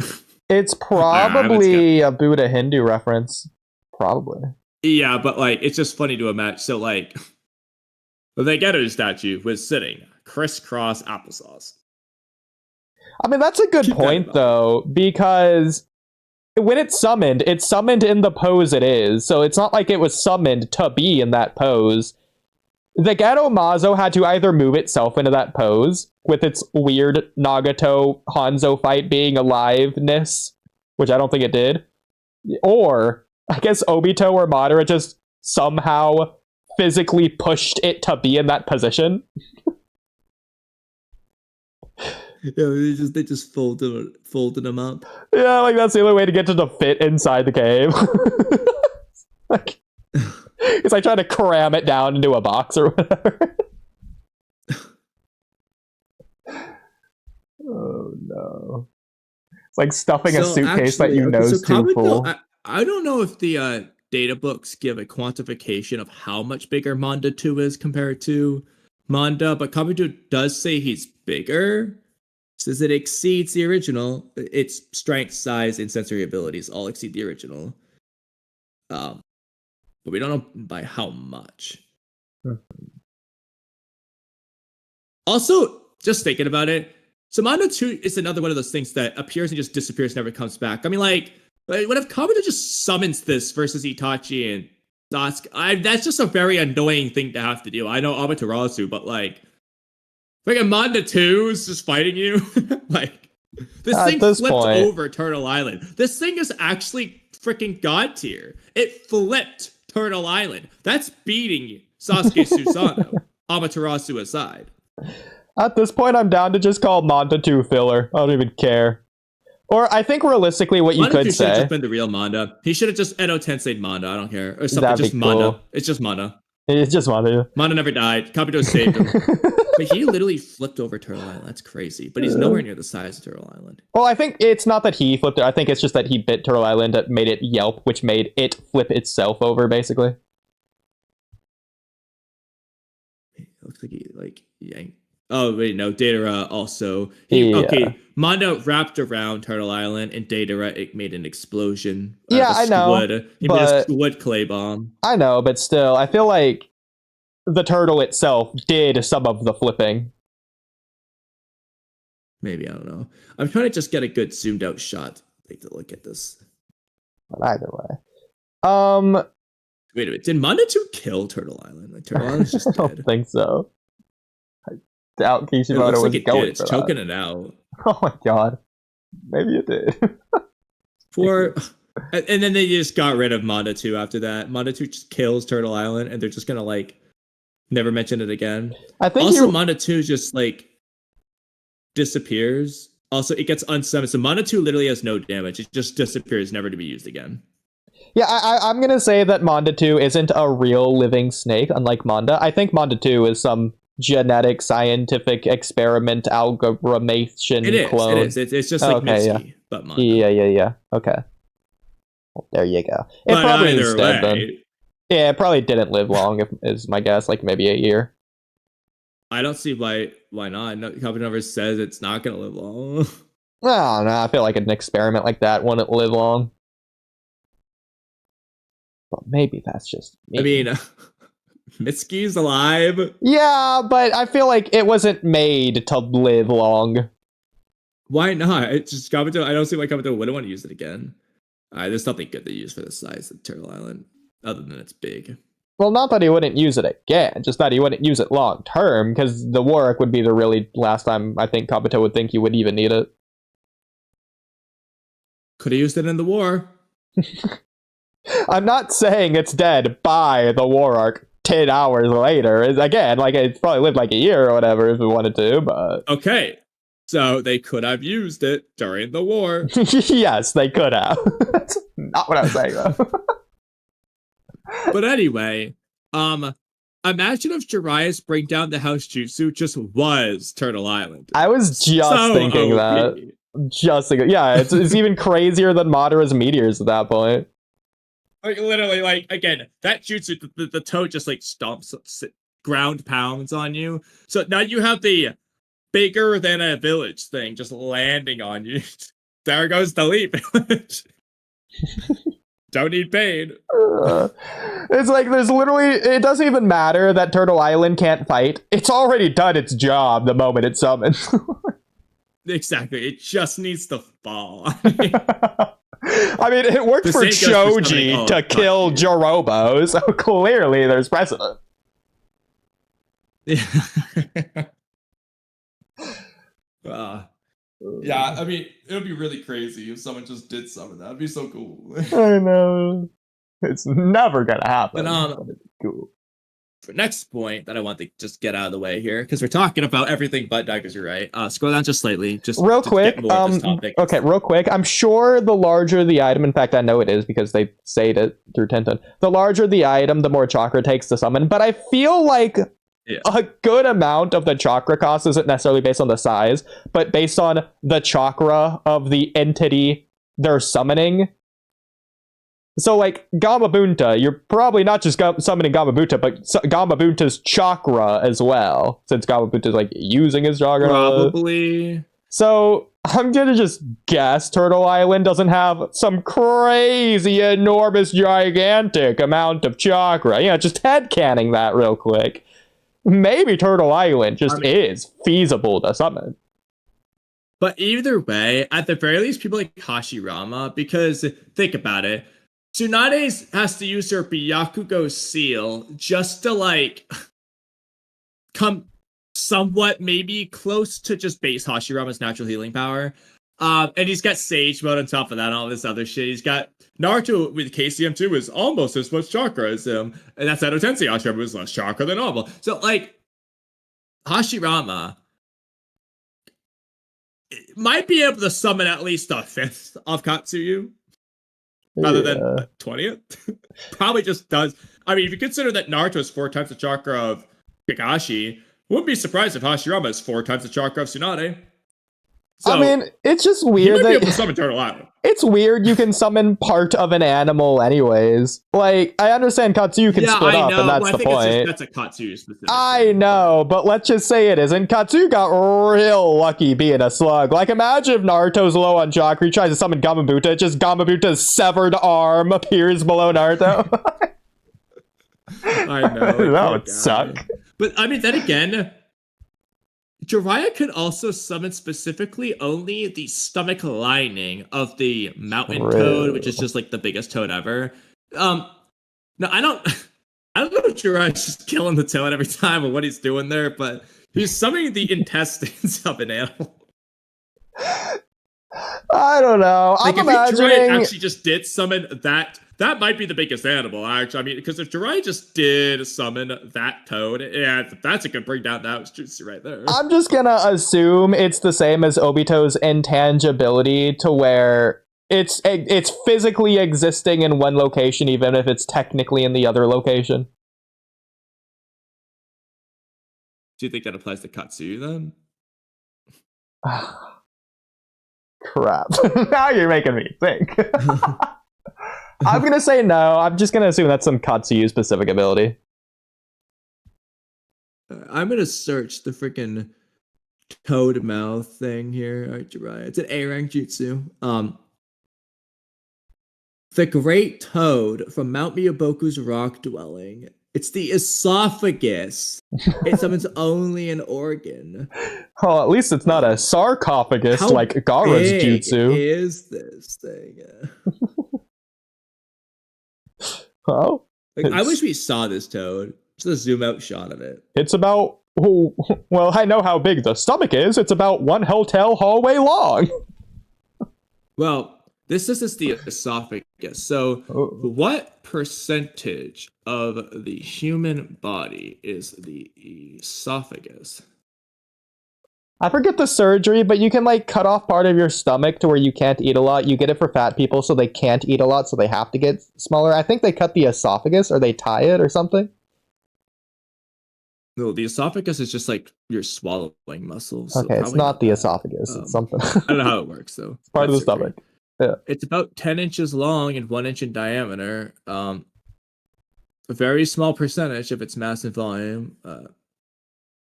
Well, it's definitely less than 10%. 1.6 to 6.8%. That's not what we want. Okay. It probably is like 1% of the human body. All right. Well, if we're going with 1.6 to 1, then somewhere around like 70 to 80 hotel hallways is as big as that toad.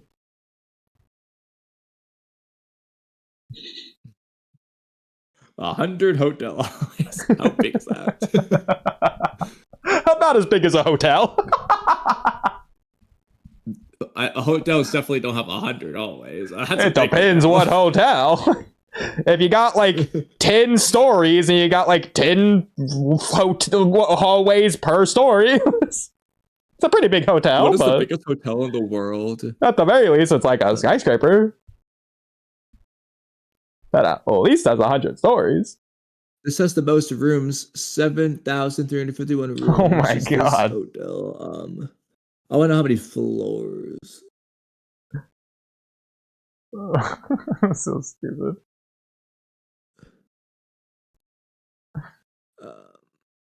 None of these are really specifying. Okay, let's just click on the hotels. I mean, regardless of the size, I just want to see the design of this toad after this long. I know, bro. It's been used so much. Koji should use it. Yeah. You know what? Screw Orochimaru's hideout. They're not gonna I bring was thinking Orochimaru it back too. anyway. Yeah, Just have let's the do hideout be the Genjutsu. toad mouth. Exactly, it's way better than the Genjutsu inference nonsense. Yeah, he didn't even use the Genjutsu. He just uses the toad mouth trap around the By the way, I never got to explain the Genjutsu thing yesterday, or at least the thing that I wanted to say. So I was going to make an analogy for how environmental Genjutsu I imagine it working. I was going to make the analogy to Danzo versus Sasuke when Sasuke is putting Danzo under the Genjutsu to think his arm is shutting, when in reality it isn't. So Danzo sees his hand-arm thing shutting, but like Obito looks at it, he doesn't see it. I think it would be something like that, as opposed to like an illusion or hallucination that's tricking the mind that anyone would be able to see if they look at it. Well, the problem is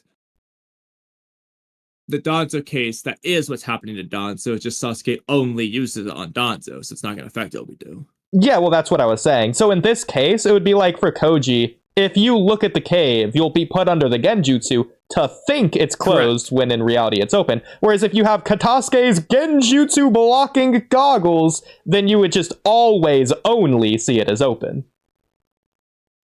Yeah, like again, that is your mind tricking you, whatever thing, because you're in the Genjutsu, as opposed to like the clone jutsu. Exactly. But that'd be well, exactly. But yeah, that's separate from like a mirage, because the clone jutsu is not tricking your mind. In fact, I would argue the better your eyes are, the more you would see the clone. What I was using as that's what I'm saying was the distinction between like the clone jutsu and the Genjutsu.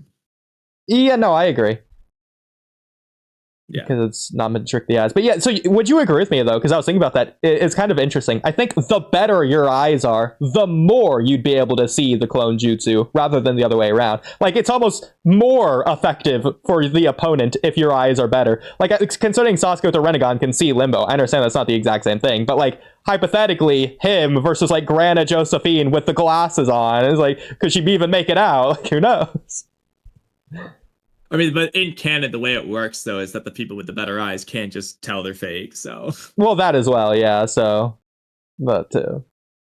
They'd probably just be able to somehow perceive the differences between it. Whatever subtle nuance, so someone like Datara's eye, no...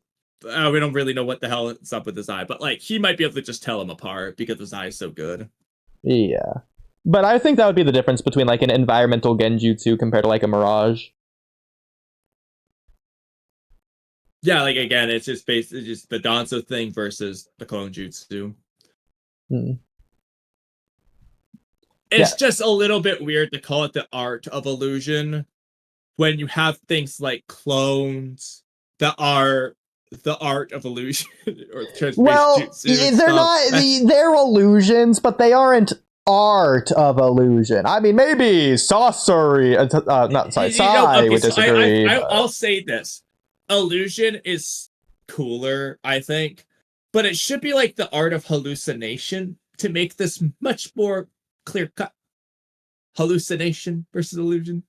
I mean, the problem is, so how would you even... It's weird to describe the clone jutsu, because the shadow clone's a physical thing, the clone jutsu isn't really there, but it is there. Something's there. I don't know what it is. It should be the other way around. The shadow clone should not be the physical thing, and the clone jutsu should be the physical thing. Yeah. But the clone jutsu, it's a real thing, but it's not a real thing. See, it's hard to describe it, because if I say it one way, it's like, well, no, it's the other way, but it's both ways. Like, it is. It's not tricking the mind or anything. It just is there. You just can't touch it. What is it? Yeah. Is it smoke? But then what's containing the smoke? Like, I don't know. It's just... It's air, transparent. color. Something's going on. It's a hologram. It's like the freaking Otsutsuki Stone tablet things. Yeah, it's not like our rewrite hypothetical Muse jutsu to where he's reflecting his body to look like it's somewhere else. No, it's just creating a copy. It's very weird. Yeah. It's also pointless when freaking like water clones and stuff like that are so easy to use instead. But freaking Mist Village has no need for the clone jutsu. Like, poor Leaf Village. And if Toby Rama's... Fire clone. You know what's also interesting? Fire and wind, those are the only two. Nobody ever uses a fire clone or a wind clone. You have lightning clone, earth clones, water clones. We never got wood clones. We never got to see a wind or fire clone. Yeah. Fire clone would be cool. We did see a fire clone, but it was Genjutsu, so it doesn't count. Yeah, that's true. But I want a real fire clone. Yeah. Cool. Instead of like erupting into lightning and shocking you, well, it just erupts into flames it's and not burns you. It's not a fire clone, but we did get like an explosion clone, if that counts. If anything, I feel like that's how it would work. Clone. Honestly, there we go. That's the time to do it. Rewrite that scene. Because let's be honest, who cares if he touches Shadow Clone? He's the fire style guy. Just have it be a fire style clone that either blew up or just burned. Bro, that's how clones should be used. Forget Edo Tensei being used for tandem paper bomb. Why wouldn't Toby Rama or anyone who uses clones do that? Good so point. Strong. Like, you don't even need tandem paper bombs. Just put paper bombs on the Shadow Clone. Exactly. You just hide it under your clothes until they explode in the opponent's face. Like, maybe even have the clone, instead of fighting, just go up to hug the opponent and just explode them. I mean, like, it would make Naruto too OP, but he's the perfect person to be doing this because he can spam Shadow Clones. I know. Like, you know, when he does the Gaara paper bomb 1,000 Years of Death, I mean, hey, do this. Yeah. If the explanation... His 2K barrage could just be exploding Shadow Clones.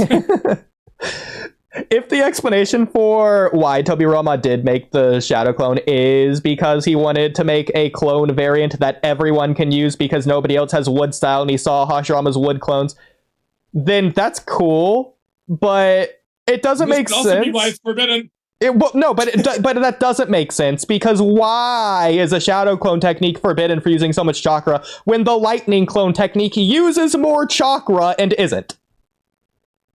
I guess, to be fair, it might be forbidden if we just never found out. That's hilarious. I feel like they would have told us. To be honest, Kakashi might have just invented it. I was going to say the same thing, yeah. At the very least, it was probably invented after Toby Rama. Because Kakashi never forbade it. He was going to use it anyway.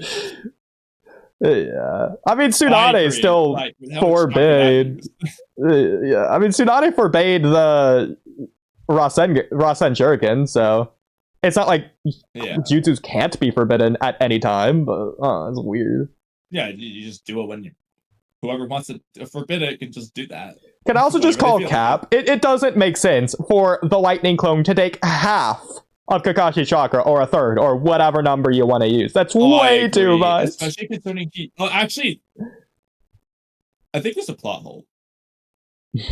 Maybe. I don't know. Maybe. Did Kakashi specify he could use 4 Kamuis? Maybe he did. Maybe that's how he just knew he could use 4. Was it ever specified how many Kamuis Kakashi could use in the pain arc? I don't know. Because I know he uses 2 and runs out of chakra, but was there ever an implication? And that may be how we figured out 4 uses as opposed to something else, but because he used up half his chakra with the Lightning Clone, but also used Chidori and other things that use up his chakra. He can only use a couple of Chidoris a day, and use 2 Kamuis. Could he do all? I mean, reasonable? It's possible that when he made the lightning clone use up half my chakra statement, it was half of... doesn't make any sense for this to be the case. Chakra. Yeah, half his remaining chakra, which doesn't make as opposed sense to when he made the clone, when he was fresh. And also, that might just make it worse. That means he used 2 Kamuis when he only had like 20% chakra. Yeah. You could say, though, that the clone itself doesn't cost half the chakra, but like, let's just say he used 30% of his chakra, so he has 70% left, then made the clone, and that used 20%, and now he's at 50%. You could do that argument, dude. I mean, I feel like it's a jutsu that, yes, it takes a minimum chakra amount, but I feel like it probably has a maximum amount as well. But I feel like Kakashi has like a range of how much lightning he wants to put into the clone for when it poofs, how much it wants to damage the opponent. I feel like that's something he could do. I feel like, yeah. In his case, he might have just chose half, but... Yeah. Still, that's a lot. There's no way he would ever do that. For one clone! Yeah. He's not a freaking multi-lightning clone jutsu. Come on. That's so wasteful. I know. Because if it just over the top kills your opponent more than necessary, that's such a waste. Like, it's not even that big of a zap. Get him off guard that one time, because otherwise they'll be prepared. He could be putting all his eggs in one basket, I suppose. Like, it's not like he's zapping him with freaking Kirin. It's like, it's doing as much damage as a Chidori stream. Come on. I mean, yeah, it didn't even kill the Asuropath. Now, what would be cool? The Asuropath took another Chidori and still lived. What would be cool is if it wasn't lightning chakra, but specifically Chidori chakra. So it's like... Yeah, I know, that's what I was going to say. Just anytime the clone touches you, it just pierces you, regardless, no matter what. It just touches you, you're dead. Like the lightning ball just fires through. It makes like a lightning... So not Kakashi's clone hand, but like a hand made of lightning just shoots out at the clone's like heart and stabs the opponent. No, even better, even better. Okay, the Asuropath pulls out a missile. Kakashi's clone pulls out a lightning gun in his hand. He just transforms his arm into a gun of lightning. Yeah, it's like the laser beam, but it's lightning. Now that's worth 50% of his chakra. You know, actually, what would be cool, though, is if, especially if you assume this is what Sasuke was gonna do in Tenchi Bridge Arc, if he basically makes a mini Kirin, so it's not gonna be the literal lightning in the sky, but like a little bit, like just like 10 feet above Kakashi, it like forms some lightning. You see some like lightning sparks come from the clone. They're combining together above them, and then it makes like a lightning bolt that shoots down and hits the Asuropath. So it's like his own Kirin type thing. Yeah. Now, technically, we do know to make an element, it takes a lot more chakra than to use an already existing element. That's mostly the case with water more than anything, but technically that would apply. We know it's the same with lightning through Kirin, so it would apply to the lightning clone, but it shouldn't really matter. It applies to everything. Yeah. Like if frickin' Boruto, who can make like 2 shadow clones, is just spamming thunder arrows. Like, come on. Yeah. Frickin' lightning. Poor Naruto, yeah, he only has wind. I mean, what would a wind clone do? It just blows. You could do a thing to where the clone explodes and it does like paper cuts, like it cuts you up a bit. You could also have it be, so it's not going to be like the exploding clone where it's going to hurt you. I don't think if Naruto gets 10 clones poof and it makes like a tornado around you. Well, what I was thinking is whenever you poof it, it's going to do the exact same thing that Boruto did, the wind palm, to knock Naruto back in the Code Arc. That could be cool. You poof the clone and you get blasted backwards. I was thinking like Tamari's jutsu though in my head. Okay, yeah, you just get cut out. I mean, it is cool. But real quick, so I understand why Naruto and character might not go to this extreme for this fight, but it would have been really cool to really flex rotation if Naruto is doing paper bomb shadow clone. So, you know that scene when he's gonna punch Neji and then Neji just catches it with his chakra and then 10 seconds later does rotation? Yeah. If Naruto has a shadow clone and then like Naruto smirks when Neji like catches it with his hand or something, let's just say, and it's gonna explode a paper bomb, and that's when Neji does rotation, comes out unscathed, then you can really flex rotation if you're just blocking paper bombs with it. Okay. I got a really, really cool idea. For the Also makes Naruto look pretty smart for trying that. Yeah. For the wind clone, imagine it's like letting the air out of a balloon. So like let's just say you have a sword, you cut off the wind clone's arm. Like let's say their left arm. Instead of just instantly poofing away. Yeah, exactly. I don't want to say like a balloon, but like if you cut off their left arm, they're gonna fling violently to the right. And anyone to the right of them is gonna be hit with the clone before it poofs away all the way. So like if you be a big liability though. I mean technically yes, but like it'd be cool to fight. Like you think it's the real Naruto, you explode him from the back, he just launches violently into you. I mean, it'd be cool for Naruto's strategy if he's literally taking out his own clones. I was thinking that as well. Yeah, exactly. He could even use one to like fly. Yeah, like the magic bag of wind in the SpongeBob SquarePants movie.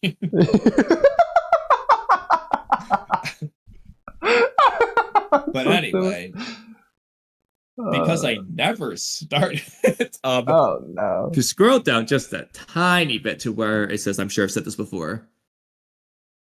Now I'm pretty sure I've said this before, but just to reiterate, Orochimaru's Hydra, the Susanoo, make no sense. Well, you've said that before, but let's see if you've said this specific thing before. Definitely not the bottom part, but the top part maybe. I probably said parts of the top part before, but yeah. So Orochimaru's Hydra is supposed to be larger than Manda. Now, it doesn't specify how much larger, but we know he's larger than Manda, who is the same size as Gamabunta, who is as large as Shukaku, who is as large as every other Biju. So Manda is Biju size.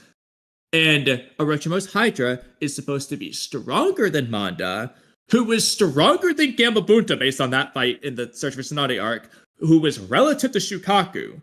So Manda is at least relative to Shukaku, possibly stronger. So Orochimaru's Hydra has to be at least Shukaku level, or probably stronger. Madara's perfect Susanoo rivals the Biju. We'll just stop there. Why is Itachi's not perfect Susanoo so strong?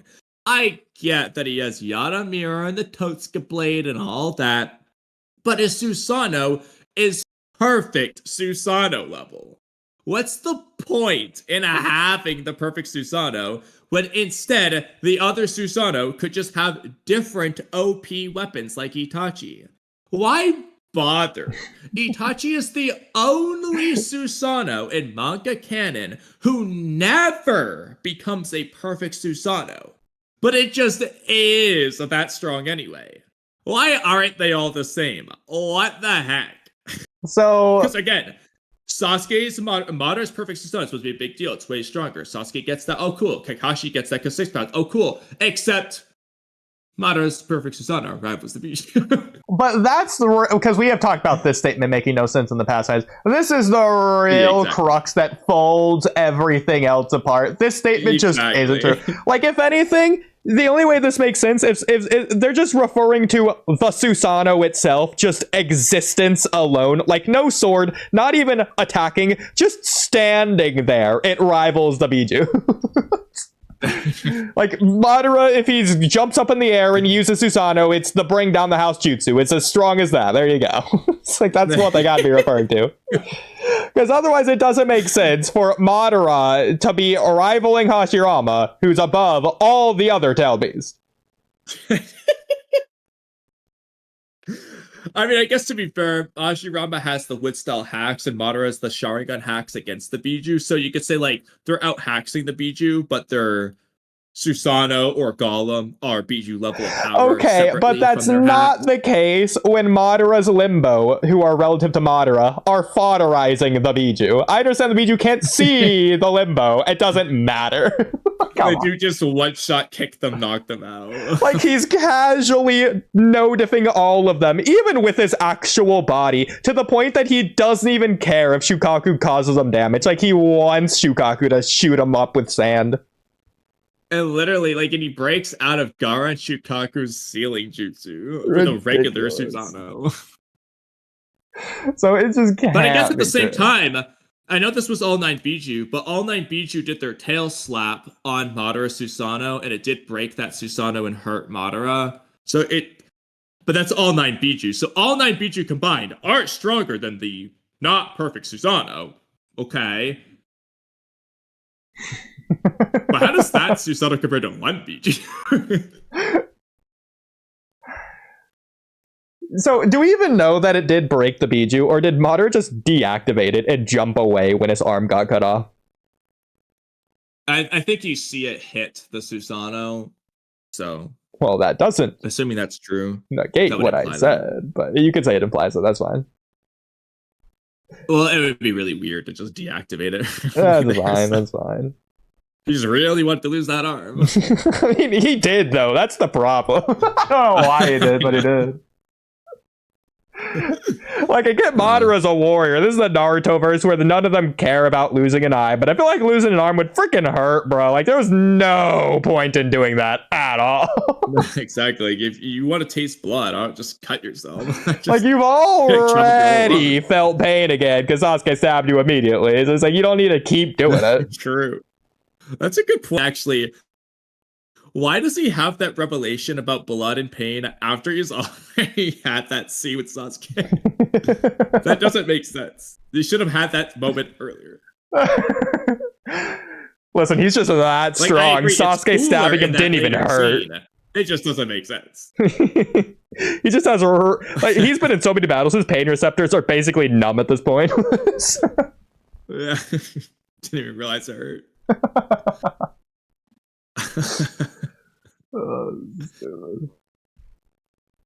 But like, it would have been interesting though if each Susanoo just actually had like OP weapons. So Madara's perfect Susanoo, just not perfect, but just has an OPS weapon, even better than Itachi's kind of thing.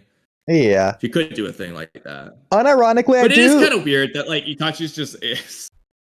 Well, memes aside, I do think that is what it is. It's not Itachi Susanoo. I do think it is his weapons that make his Susanoo so OP. I agree, it is his weapons, but in which case, I would argue that it is ridiculous, but they could be referring to Madara Susanoo when he's not using the sword.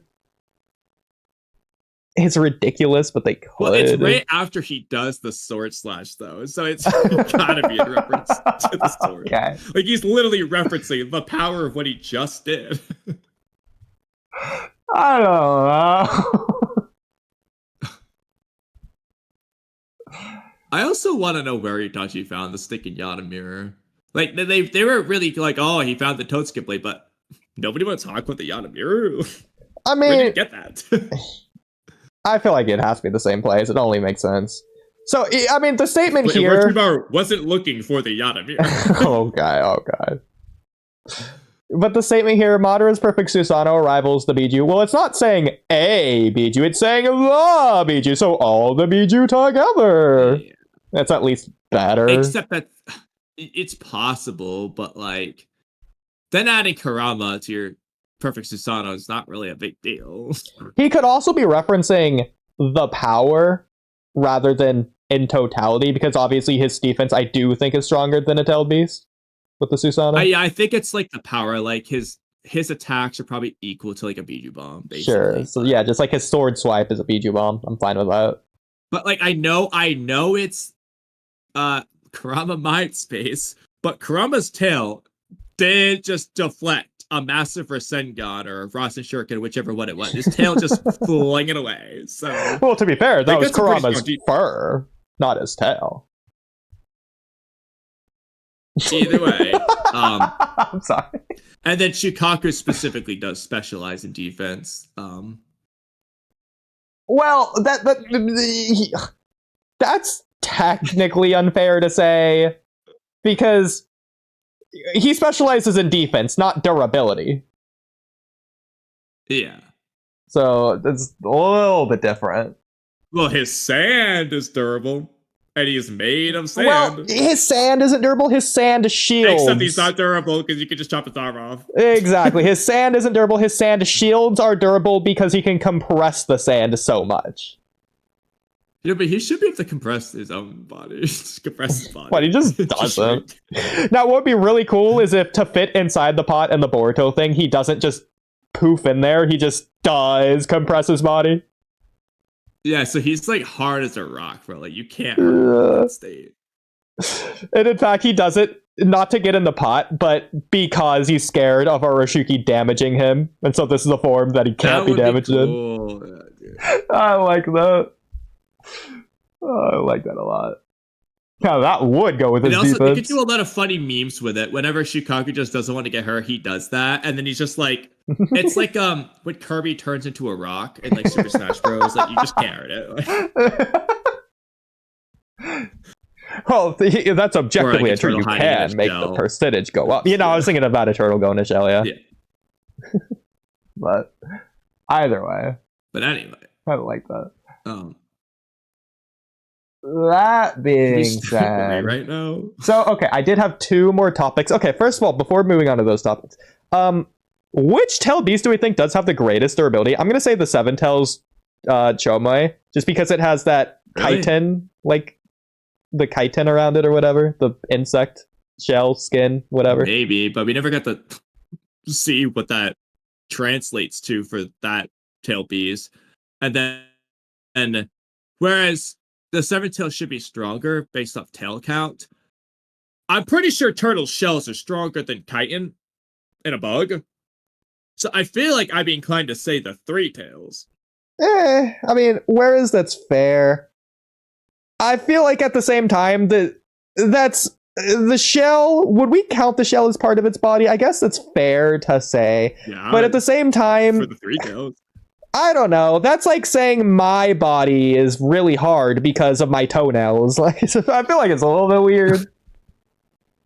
Yeah, but like again, that's part of the turtles. Okay, but then you can't use the chitin of the insect because that is literally a shell. But it goes around the entire body. And plus, I feel like it is more of like the skin of the insect rather than a shell around the skin. I mean, insect to insect dependent, but insects are exoskeletons. Like these are shells. Yeah. I don't know. It's a little bit weird. It's like hardened skin around it as opposed to a shell, which is just like bone. Like outside. I don't know. I mean,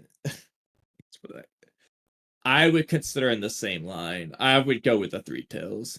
Because I'm thinking about it in terms of like a snake. A snake like sheds its skin. I feel like that's like what a turtle like permanently has. As opposed to a... as opposed to like an insect, which that just is its skin. No, this insects are in shells. Some of them are. Oh, it's the same as a crab. Like, how are you gonna? If you take a crab, what are you gonna go with for its durability? You gonna include its shell, or are you gonna go with the freaking gooey inside thing that it is? Like, I mean, that's tough. I feel like you could go with the inside, though. But the thing is, the insect can't live outside of its shell because that's part of its body. It's attached to it, literally. Whereas, no, like... it can. Have you not seen SpongeBob? Which Mr. Krabs... No, not crabs. Not crabs. I'm talking about insects. But that's what I was going to say, is that crabs can. Well... Because I was thinking SpongeBob as well. I can live without a shell. I don't know. Like, do they regrow their shell? Like, because, like, obviously, like, crabs grow, which is why they would need new shells. But, like, same with turtles. I don't really know how that works. But I'm assuming they grow a new shell. Yeah, I think the insects... First of all, do insects grow? I guess they grow from the larva, but, like, once they're born from, like, a baby to, like, adults, do they grow in terms of their body? I'm going to assume a little bit. I don't think they get a new shell that they shed. Fast, yeah, well, okay, then that makes the point even stronger, I think. I think the shell, quote-unquote, is also just growing with them because it's part of their body. Well, I'm not an insect expert, so I don't know how all the process works. Well, okay, there's a lot of insects, for example, like cockroaches or beetles or whatever, that when they're born, so not larvae, but when they're, like, crawling around, they're, like, white because... their shell is soft at that time, and as they develop from their like fetus form or whatever, then that's when the shell starts to harden around them. So I do think it counts as part of their body. Like as a baby, yes, their durability would be low, but like as an adult, it's where it normally is, which is strong. Okay, but if a crab just grows its new shell, why doesn't that count of its body? It's growing it. Yeah, well, that's like if you put on clothes, should that count as your durability? But it's not clothes. If you grow clothes from your body, then I'm counting as part of your body. That's different.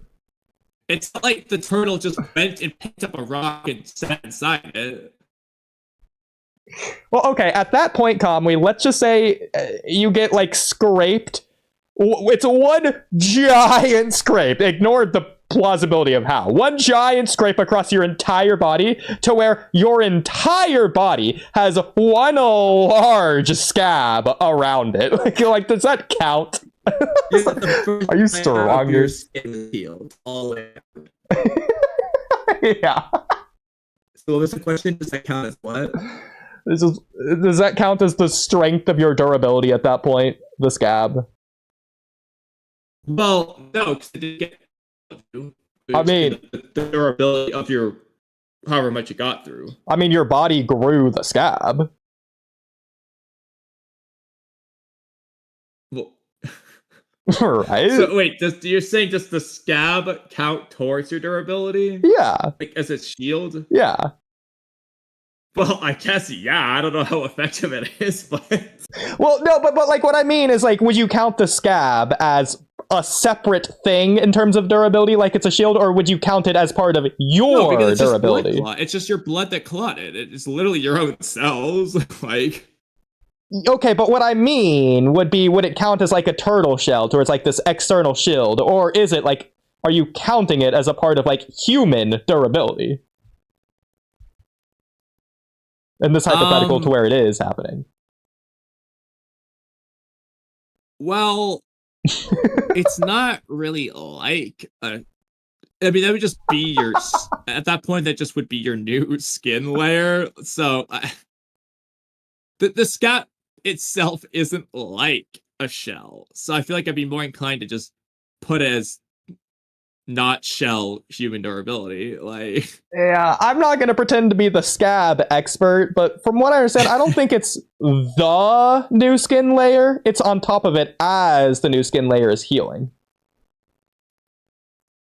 Well, I don't even know if it's on top of. I don't know how that. I don't know what. I don't know what it is. Maybe not on top of, but maybe like in, because if it's a scab, it's likely that there was like a cut into you, so it's probably like filling in the gap.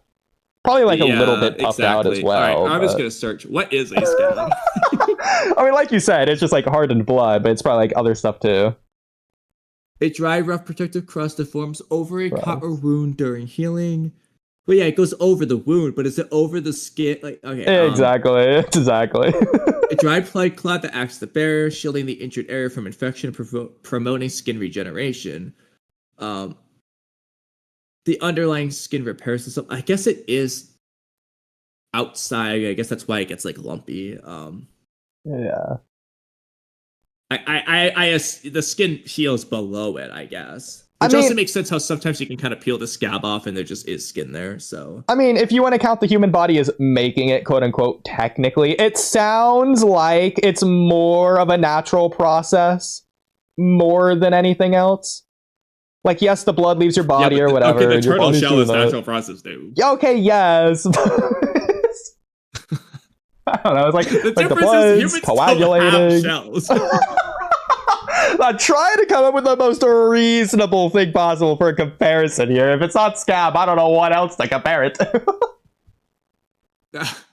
Well, it's also worth noting, though, that like with an animal like that, it's, you know, if we're putting it in terms of Hunter x Hunter Nen restrictions, so for a turtle, it sacrifices its fleshy durability to amplify its shell durability, essentially. Whereas a human would be sacrificing shells for stronger base durability. So their base durability won't be as strong as a shell, but now all of them's pretty strong. So like that's kind of just what's happening there. Okay. I mean, well, there's also another factor to consider too. It's a little bit different, but like, what about like dampening? Like your hair like your hair on your legs, it would technically dampen any incoming impact, reducing or minimizing the damage. Would you count that as part of your durability since that's a part of you? Or is that like separate from your durability and it's just taking away from the damage? Like, are you tanking it, quote unquote, or are you tanking what does actually hit you after your hair slows it down? Or are you taking the full impact? So I feel like you can make an argument to interpret however you want, but what I might be leaning towards is you can count your hair towards your defenses, but separate from your durability, maybe. Okay. Then in that case, I feel like we should do the same like, for your hair is kind of like shells. Gaara's shell of sand, but that's not Gaara's durability, but it's part of his defensive powers. I agree. Okay, in that case, I would say what you just said. I think that's a good compromise, even though I feel like that's just rewording what I was trying to get. I feel like that's what is the case for the shell, but not for the insect. You would say that about the shell, yeah. But I was going to say, though, is as another compromise thing, for the three tails, its fleshy part is probably the weakest of all the tailed beasts, but its shelly part would be the strongest of all the tailed beasts. Yeah. Compromise, too. Okay. That's interesting. I mean, we already know that in the Three Tails arc, the eye was its weak spot because there was no shell, so, like, it actually is canonically pretty weak there, so... I mean, well, that being said, they just couldn't damage it because of its shell being so strong. Yeah, but let's also not get stuck on like the Hunter x Hunter analogy because I don't think that's how turtles work in real life. I'm pretty sure turtle skin itself is also just pretty coarse and rough and hard. Like I could be wrong. No, like I feel like it's like a I was gonna say a rabbit, like a not a ribbit, a frog.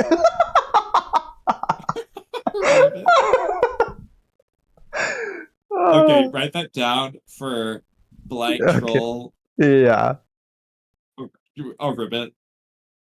Or even rabbit skin being strong.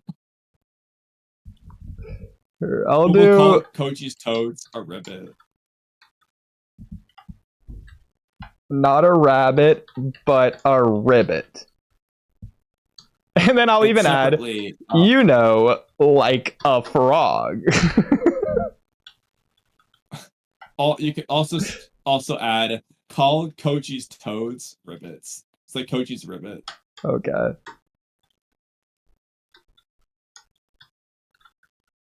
That's so stupid. Okay. Anyways. So kidding. Have you reacted to it right now? Not yet, but close. Oh yeah. Because I'm gonna have to shower early because I couldn't do it before stream because we were already done. Mm-hmm.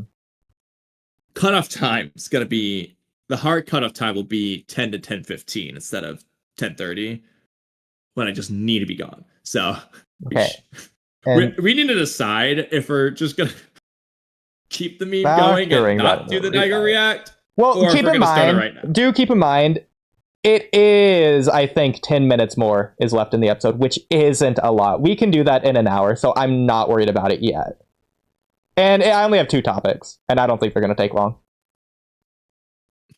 Okay, we'll see how long we talk. No, I say that every time. Okay, if you want to share your screen again. So it's actually something that you had pulled up earlier. This is something that I haven't written down, but something I've wanted to talk about. Well, just I can't share my subconsciously, passively. You are doing that. I will stop doing it. So it's something you had up earlier. It's the third Raikage going after the Dodai's Rubber Pops' the fake bubble with Naruto not in it, but the third Raikage thinks he's in it. So as we see, especially like in the Naruto versus Itachi fight, Itachi saying his body's moving autonomously, he can't control it, he's not meaning to. It's like thinking on its own, his body's moving differently from his mind or whatever, it's just action. So what's happening here? How does the autonomous movement work? Because the third Raikage thinks Naruto is in there.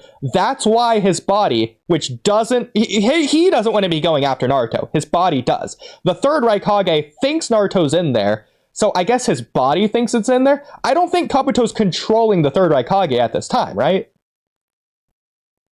He has it, like, in mindless mode. Like, it's completely mindless. So... Like, it's not talking. It's not like doing the Itachi talking while fighting Casey of Naruto. Yeah. It's like when Nagato was completely blanked out. But the question is Kabuto... Let's find out. No, I think he is controlling it because Kabuto's doing this. Like, he's thinking about the thing he's doing here, holding the hand sign. And he might even, we'll check earlier, if he just does take over, like... Because I feel like the mindless mode is different from what he does to, like, Mu. Well, Mu was extra. Like, he literally went in there and, like, started talking. Yeah, like he's, like, seeing through Mu's eyes, ignoring how. But, like, I feel like when he puts him into mindless mode, he's not seeing through here we go. I guess I'll take over. And then they do this. So, yeah, he did take over. Okay, so he's just taken over that entire time. So... Naruto just defeated Kabuto there, so Kabuto thought Naruto was in there, basically. That's funny. I wonder if that, I finally found the chap. This is when Sasuke killed... Oh my... Why is this randomly here? That I've been wondering for so long when the freaking chapter was. 553. Hey, write it down. When Sasuke kills Zetsu. The worst scene of the franchise right here.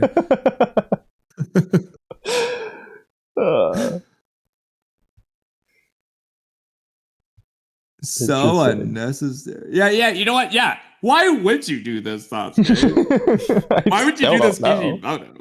Did Ikimoto write this scene? Also, this looks really cool in the manga. Naruto jumping in front of the sun. Cool, that does look cool, yeah. But yeah, the scene of Naruto jumping in the sun right there. That looks pretty cool in the manga. Looks way cooler in the manga than the anime. Two suns thing too. Exactly, yeah. Okay. Ignoring the fact that Kabuto's controlling it, so let's just say that he is, hypothetically, in the mindless mode, to where Kabuto isn't directly controlling him or whatever. He's just doing his own thing, just autonomous movement. Just like Itachi. Let's just say it's like Itachi. How does it work? What is the autonomous movement going off of? If it's not Kabuto's thoughts, and it's not the Third Raikage's thoughts, how are you tricking the autonomous movement? Like, I feel like it would just somehow just know Naruto's not in there. Like, what is the autonomous? It feels like it's a separate entity. Like, it has to be a specific thing.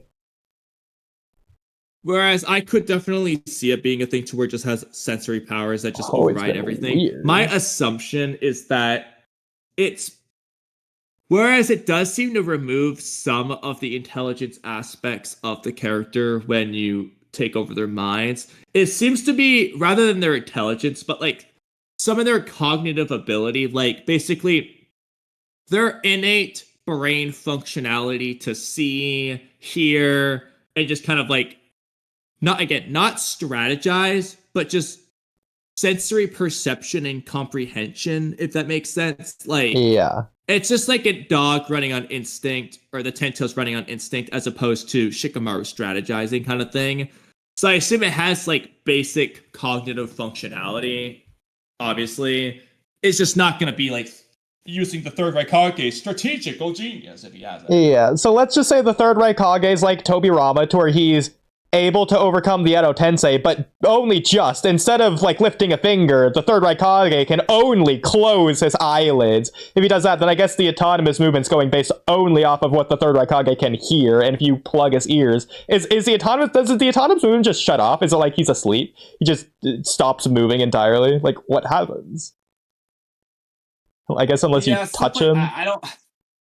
It's kind of weird though, because even then, like, the autonomous movement versus this, well, let's just say...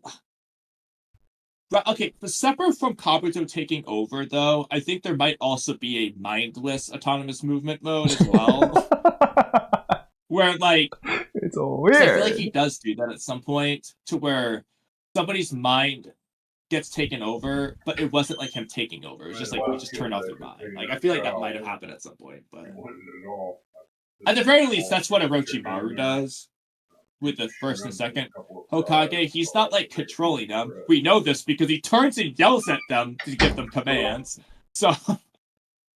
Yeah. He says, "Stop him now! Do not let him transform!" Instead of just thinking it, so... But, like at the same time, we keep saying... It's going based off of this, it's going based off of that. So it's going based off of what the Third Raikage can see, for example, in this scene. Sure. But again, going back to the core of the question, what is it? we keep saying it. What is it? And I don't mean autonomous movement. What is the autonomous movement? What's controlling that? Like, it feels like there has to be some weird sort of separate entity that's somehow doing this. The Edo Tensei Reaper himself. I don't know. Something has to be doing it. It can't just be autonomous movement. It could just be reflexes. I guess. Just pure reflexes. Yeah, I guess. But like, based off of what would it be? Doesn't make sense when it's things behind you and you can't perceive. But like, I mean, that's my best guess. Yeah, but reflexes of what? Would it be the Edo Tensei body that's just Ash, or would it be the body inside that could theoretically still be alive? I think it'd be the Edo Tensei body that's just Ash, to be honest. Oh, it already doesn't make sense, so I guess.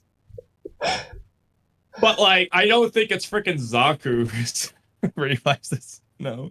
So like, hypothetically, let's just say randomly Zabuza was just blind and deaf in real life. Would the Edo Tensei Zabuza be having autonomous movement and still just be doing as good? Because like, he's moving through like the mist. I don't know, he can just do that anyways because his nose or hearing or whatever, but Trying to think if there's just any Edo Tensei that even in filler that had like that to like base off of. Yeah, like for example, could any Edo Tensei in their mindless mode be just as good as Zabuza in that mist? I don't think so. That's where it gets difficult. Again, it's mindless mode. I don't know. Like, I think it could, maybe. But what happens if they are blind? I want to know, like, a blind Edo Tensei. Yeah. Or, but like, if it goes based off of the person, then it's the opposite. If that person that you're using as a living sacrifice is blind, but the Edo Tensei person or soul isn't, how does that play into it? If it is the other way around. I don't think so, based on how things seem, but it would be interesting if that was the case. I agree. I mean, it would be really interesting, though, if we've talked about the rewrite before, to where the sacrifice really does matter, especially as it pertains to Orochimaru's living corpse reincarnation technique. It'd be cool if Orochimaru essentially learned Edo Tensei and basically just adapted it into his immortality jutsu, to where essentially Edo Tensei was the foundation for him discovering how to make his immortality jutsu. And if that's the case, then it works really well if, similar to Orochimaru's vessels, the Edo Tensei vessels need strong bodies too. Okay. I was thinking about this last night, since we talked a little bit about this, or the other night. So let's just assume that Kabuto did he found Madara's corpse and he put Hashirama cells on the corpse, and that's why Edo Tensei Madara has those extra Hashirama cells, despite he already had Hashirama cells or whatever. So this can't be the case, but I guess it technically could. Off screen, maybe he used some sort of revive jutsu to bring the old man Madara back to life or what. I don't know. He's somehow using old man Madara's corpse as Madara's vessel for the Edo Tensei Madara. Maybe the Hashirama cells were alive. Yeah, so because we've talked about this in the past, when Madara goes from Edo Tensei to back to alive through Red 8 Rebirth, well, all of the Edo Tensei just do have, somehow, through some means, the sacrifice person inside of them as their container or vessel, whatever you want to call it. Madara, we don't know what happened to the corpse used for Madara, and that should still be the case, because I was thinking about it. Is it really the case? It should be the case. Why do I say that? Because Kaguya. Madara turned into Kaguya, but Madara was still inside of Kaguya, considering Kaguya was able to spit Madara back out intact, the exact same way he was. So, I think the person inside Madara should have still been inside Madara to where he could spit them out if he theoretically wanted to, but I don't think he could, because I think the person just was Madara, which would also make sense because, yes, Madara's Edo Tensei eyes weren't real, but it's not like the rest of his body crumbled away as well. It was only his eyes. It would make sense if it's doing that, because Madara's corpse, his eyes weren't there. They were in someone else. So it's an eyeless corpse. And so when you restore that corpse, it's just restoring the corpse as it was without the eyes, which is why the eyes would be the only thing to go away. That could work. That's ridiculous. That's it. Yes.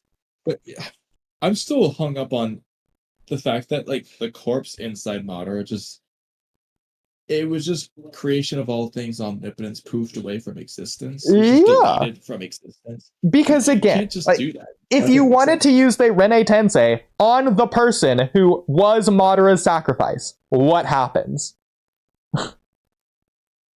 Can you not do it? I feel like the ash would just go away, and then it would just be that person. Yeah, because what I was thinking about, because we already think it's really weird how they used Rene Tensei on Madara, and it was Edo Madara who came back to life, instead of the Rene Tensei just going to Madara's corpse wherever it is, and bringing that back to life instead. So this could also explain that. That gets around this. That makes that make sense.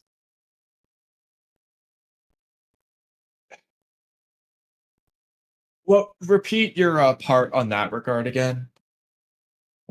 We and everyone else always complain that the Rene Tensei shouldn't revive Edo Madara to bring Edo Madara back to life. It should revive Old Man Madara in the cave. Yeah, yes. Well, but no, I meant like your previous explanation, how that solved that again. If Old Man Madara isn't in the cave, but Old Man Madara is inside Edo Madara, he's the sacrifice vessel, then that just does make sense and work. Yeah, sorry, because I lost the plot a little bit. And again, that also would work for why the eyes would be the only thing to go away, because Old Man Madara doesn't have his eyes. The only part that's exactly. Yeah. So I think that it just wouldn't make sense for that to be the sacrifice, unless they did some weird thing to where the body was kept alive somehow, but not Madara's soul. But then how would you do that? I don't know. I mean, it's a weird Matryoshka doll thing to where Kaguya had Madara inside of him, who had someone else inside of him, arguably. So then that other person should still be in there because Madara was still inside Kaguya, so that other person should still be inside Madara. It only makes sense. So I don't know. That's just the way I've been thinking about it today. I think it's a cool theory at the very least. I think a cool idea would be if to get around this is if Obito basically with Madara's corpse again. I don't know how you get around Madara dying. Oh, you could do a thing like this. Madara dies, so that Madara dies first. This gets his soul to the afterlife. And then, having seen what Madara did with Hashirama and the ghetto statue, Obito just reconnects Madara to the ghetto statue as an experiment. That he's just doing an experiment, basically. And this, in turn, like the Hashirama cells, makes Madara's body alive again. It doesn't resummon his soul. Obviously. I like that. Yes. Yes. And then that way the body's alive. And then because Kabuto's finding that corpse anyway... Exactly. This could be how this could even be like the reason why Madara is so special, and it's an interesting experimental case because it'd be like Kabuto would be like, he's the only Edo Tensei besides maybe Hashirama, but Hashirama's still stuck in the Reaper, so it wouldn't apply that he could ever attempt something like this on.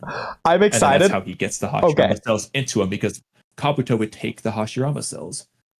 That does fix that. Literally, the living Madara corpse, so the living Madara real body has the face, and then he just does Edo Tensei. So it just stays there, basically. Kamui, this also fixes yet another thing that we've complained, rambled for hours on end about how nonsensical it is.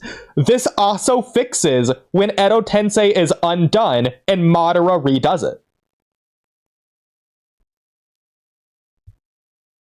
Kind of. It could. Kind of. Like, just retethering himself back to his own corpse. Yeah. He could do that, yeah. That works. I like it. Okay. He just does it. Like, he just knows how to do the jutsu, so he just does it on himself. I mean, we see the Madara soul leave that Madara body, and the body starting to deteriorate, disintegrate, whatever. All the other bodies, when that happens, we see the corpse inside. For Madara, we don't. I forget how much or how little of Madara's deteriorated Edo Tensei corpse we see before it conjoins back together, because he does Edo Tensei. I don't remember seeing much. I think you like see that it's happening, but you don't see the face of the guy or anything or something. No, we definitely don't see the face of the guy, but I mean, like, how much of the ashy body isn't intact anymore? If you want to go to that, if you're at your PC, that could be. I'm not at my computer, but I can find it and just.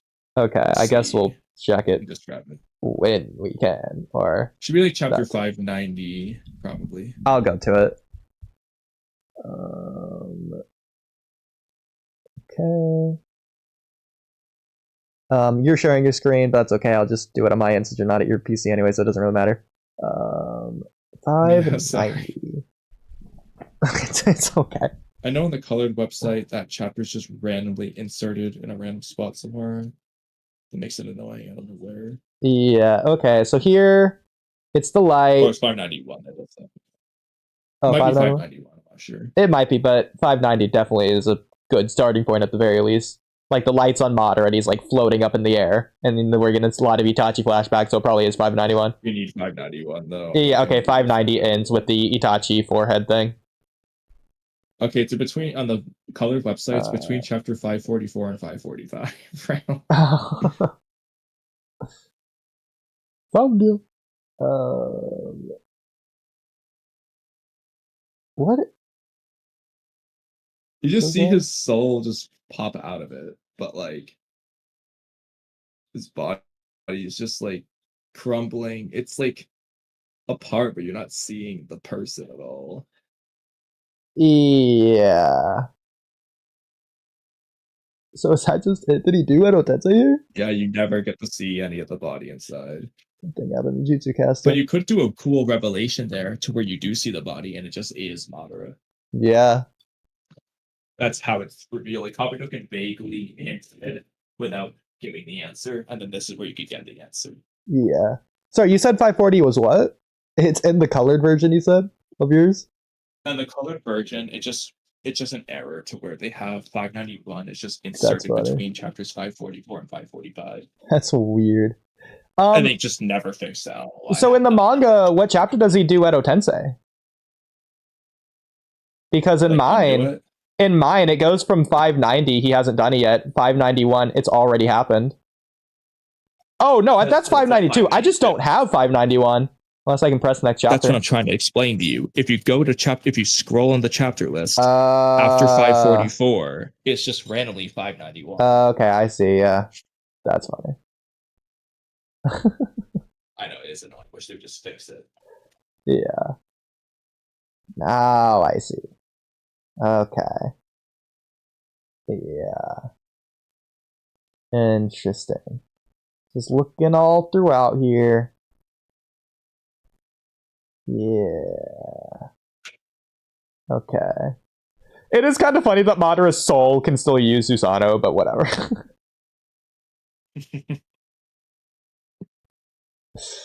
I mean, it's cool, though. At that point.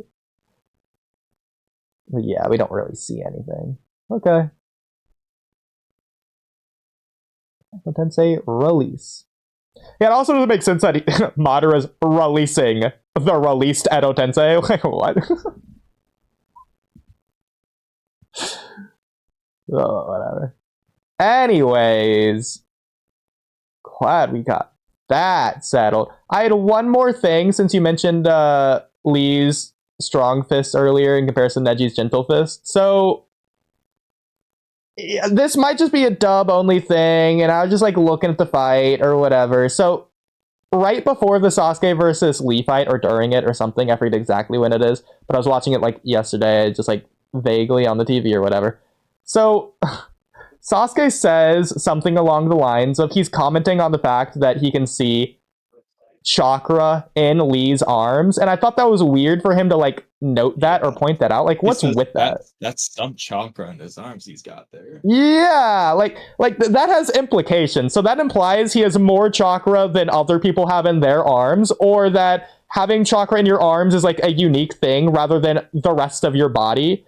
Because, like, apparently Sasuke's just not noting anyone else has chakra throughout their body, and he's, like, noting Lee has chakra specifically in his arms. The way I interpreted it was it's either a lot or just really powerful, but he just has, I think everyone has chakra in their arms. He's just noting how powerful it is for Lee there. He's basically saying he's strong. I mean, it's interesting Kishimoto do that. Obviously, Kishimoto's going for something crazy is underneath those bandages, some cool technique. But it's weird they did that for Lee, but not for Kankuro. Why would they do it for Kankuro? I understand that the puppet is not chakra, he's the chakra strings, but I feel like they would just do the same thing as what they're doing for Lee, because the bandages are hiding something. Ooh. Oh, well, I mean, they do the mystery of what's in that bandage, but... Yeah, but I mean, chakra. I mean, they're not doing a mystery of what's under Lee's bandages, just chakra. I mean, I didn't really interpret it as what's under the bandages for that. I just interpreted it as Lee's strong. The end. Sure, but then how are we going to say this plays out anyways? Obviously, Lee can't use ninjutsu or genjutsu. Obviously, Lee has chakra. I think it's fair to say Lee's using his chakra for his taijutsu a little bit, maybe his energy, whatever. So, thinking about this, is Lee just functionally doing the exact same thing as the Raikage, to where he's just thrusting his chakra into his opponents really hard? Well, I was gonna say Stalker and Tsunade just doing the same thing, but not as good. But the data books make note of what the Raikage doing. They literally describe it like that. He's thrusting his chakra into his opponents is what the Raikage does. Which is funny. Really? Yeah, that's what the data book says. Gentle fist. But that's gentle fist. The Raikage is just super activating his flesh. I guess. I think they mean the chakra cloak more than anything, because it's meant to be a strong thing. But yeah, he's not thrusting it into them. That sounds like he's injecting it like a poison. I don't think so. I think thrust in terms of punch just works fine. He's just propelling his arm body forward. Yeah, but that's not doing it to his chakra. He's just punching. Specifically, it's the elbow into the opponent's neck, I think what it was. The lateral bolt of pain? Yeah. Because I think Thunder God had me translate that data book specifically. But functionally, I think they could be doing the same thing. Obviously we don't see Lee's chakra. I don't know if is clearly Sasuke can see it. So is it just chakra inside the arm, or is it chakra around Lee's arms? What is Lee doing with the chakra in his arms? I think it's just a lower scale of what Sakura and Tsunade do. That's so lame. That shouldn't be chakra control. I want the strong fist to actually be something. He's using his chakra to fortify his arms or something. That would be cool, but I feel like this is one of those things that Kishimoto didn't do the best job with in terms of, because I feel like he kind of gave Lee and Guy the ferocious fist as opposed to the gentle fist, but then had Sakura and Tsunade steal that to where it was just the gates for Lee and Guy as opposed to the ferocious fist. Because I feel like what Guy describes as the ferocious fist is just what Sakura and Tsunade are doing. I mean, it'd be cool if that fighting style was inspired by and meant to counter Neji's style. If that's how and why Lee made it. It's not. Neji's style is better. I don't know. It's just cool. I don't know. Maybe he's learning from Asuma. He's doing basically frog coup. Something like that. I don't know. At the very least. So because I was rewatching that fight. I think it's either Sasuke or Sakura who say Lee kicking Sasuke in the air was the thing that did so much damage, especially since Lee wasn't able to finish his attack. That's the thing that hurts them, and as we know, it hurts Lee as well. What if this is why? Because of the chakra. The chakra? Yeah. I don't know. It's not. I mean, but why would it hurt so much? It's the first gate surpassing your body's muscular limits. Yeah, I know. But they're saying it about Sasuke in this case, not Lee. So it hurts both of them. Yeah, that's not what it is, though. But, like, they're making a really weird, extra strong note of it. Like, whoa, that technique was wild. But, like, bro, all he's doing is, like, kicking him in the air. It's, like, nothing crazy. It's so crazy. I don't know. They're doing that, and they're doing that right after noting Lee has a lot of chakra in his arms. I think they're trying to indicate something that they just never say. I don't disagree. Unless this is just like some weird Cartoon Network dub thing only or something. I don't know. We'd have to check the manga for that real quick. It's gonna be chapter like 25 or 22 or something. Okay. To see if Viz did the same thing. Sure. If Viz did it, then I don't know. You said what chapter? Oh, probably like 22, 23 or something. It's definitely not going to be like 22 or 23. That's like the middle of the landways. No, because the first exam is like 40. No, I thought maybe it's episode 24 and 25. That's the written test. Yeah, that's what you're thinking. Because again, like episode 19 is final episode. Yeah, you're right. Because chapter 30 is like a lot of waves. 10th question is 43. So is it going to be like 41? The Whispers of Demons, the first exam, the Challengers. I tried like 38. Yeah, Challengers probably sounds right. That's 39. Okay, now this is when they first walk in. So let's go for 38. Start.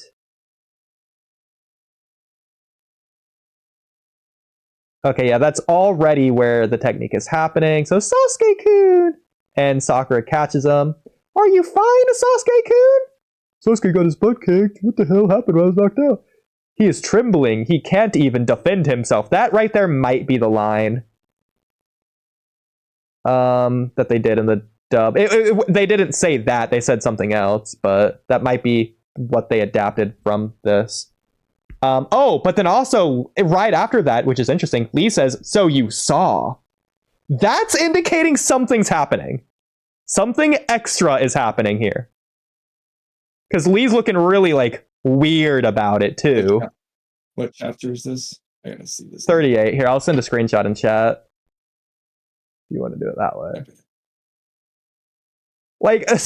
Like, if you want to say it's just Lee's saying that about Sakura seeing, I guess Lee just randomly kicking out like normal, fine. Lee's his expression is not telling me it's something normal like that. Like Saw is bolded as well. So you saw? It's like... He's talking. Okay, a couple things. I'm a little bit. He's talking about the turtle. He's talking to the turtle. You're getting this so out of context. That's him talking to the turtle. The turtle comes after this, to be fair, but yes. Also, the fact that Sakura's thinking this in her head rather than out loud, which I think is the same for the dub. That's what was throwing me off for a second. I was like, oh, it's Sakura. But yeah, no, he's talking to the turtle. Okay. In this case, I'm just gonna go pull it up in the English dub and see what they say. Screw it. I think he says you were watching. Well, no, not Lee. I'm talking about Sakura, what she says. Okay, that I don't know. Okay. So it's like episode like 22? 23? What is it? 28? Yeah, probably episode like 22 or probably 23. Maybe 22. Okay. Depends on how much of the episode of 23 takes up like Kabuto doing ninja info cards and stuff. Which, to be fair, I think is actually an obnoxious amount of time. But yeah, it looks like it's 22. Okay. Yeah, 22. Okay, let's see what Sakura says. First, let's check the subtitles in the Japanese. Are you okay, Sasuke? What does she say? He's agitated to think he could fall he couldn't fall properly. That's at least something. So why couldn't Sasuke fall properly? Was it something Sasuke did? Or... Yeah, so Lee says what you were watching. That's changing. Okay, now for the dub. And this might be different from the dub that I heard, but... Sasuke! What did she say? He's really shaken up. He didn't even take the fall, right? So that's different, but I don't think the translation I heard. It could have been something somewhere else as well, but I don't know. Was it here?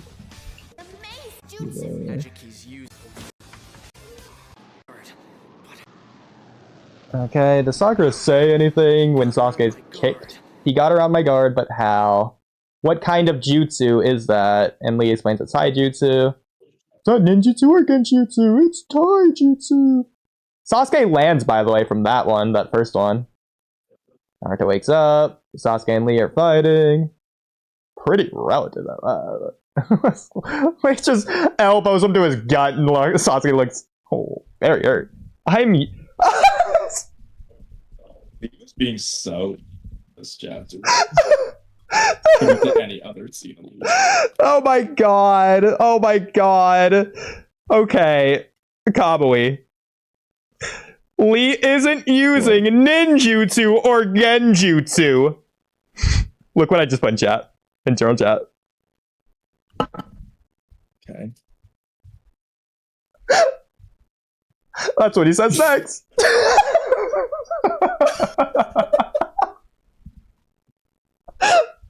So you need to do the full thing, like I'm not using Genjutsu and Genjutsu and that together, and put that in your pictures. Okay. That is hilarious. Take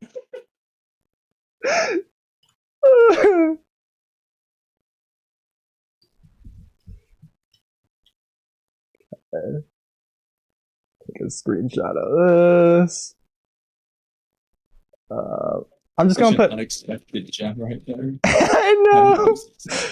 Okay, let me go back. Okay. That made tonight right there. It's in backwards order, but there we go. I used Sasuke. You see, my technique is not ninjutsu or genjutsu. Do you get it yet? I am using Sasuke. Oodie. Okay. I don't even care. I want to see the expression on their faces, especially if we're gonna do just the duo thing with Jay the Great at this point anyway. I think that'd be more fun. We are using this for Lee versus Sasuke. We are using this line to say, like, Sasuke stands no chance because he's gonna use Sasuke. So one of our arguments for why Sasuke can't beat Lee. I love it. We'll say that Lee learned the technique from Orochimaru.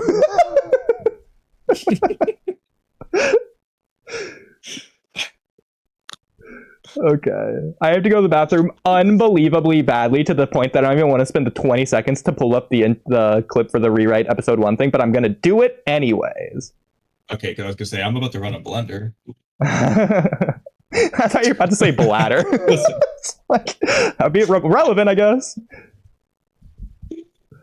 I'm about to run out of bladder at this point.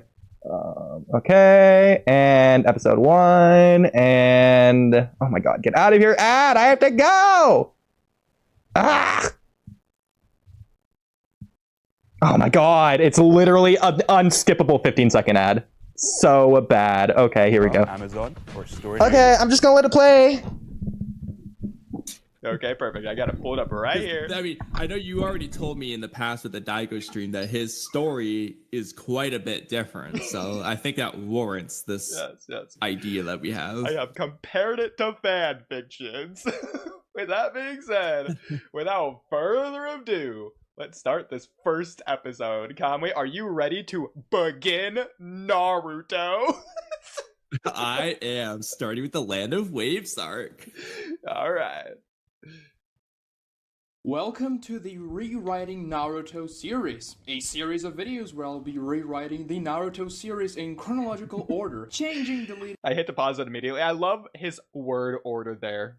The Rewriting Naruto series, the series where I'm rewriting Naruto.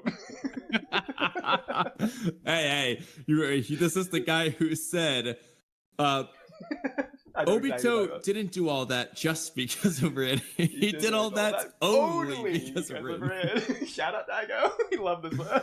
And including things I find would improve the series for my personal taste. I am in no way, shape, or form claiming that I could have done a better job writing Naruto than Kishimoto. After all, what I'm doing here is just building up upon a great series that he developed and that's already been established. And Kishimoto had to come up with a new manga chapter every single week. And not only with the story, but he also had to draw the art. He did a fantastic job. So I don't know why Dygo's saying this, considering he wrote Naruto. Yeah, it's weird that Kishimoto is saying this. When he is starting the series. With the knowledge that I have now of how the series about Dygo's series that he's rewriting. Well, okay. Memes aside, I do want to like listen to this part because this is actually important for how he's approaching this. Even though we're entirely ignoring this, I feel like it's important context for you to know. Okay, then rewind because I wasn't really listening. Yeah, I know.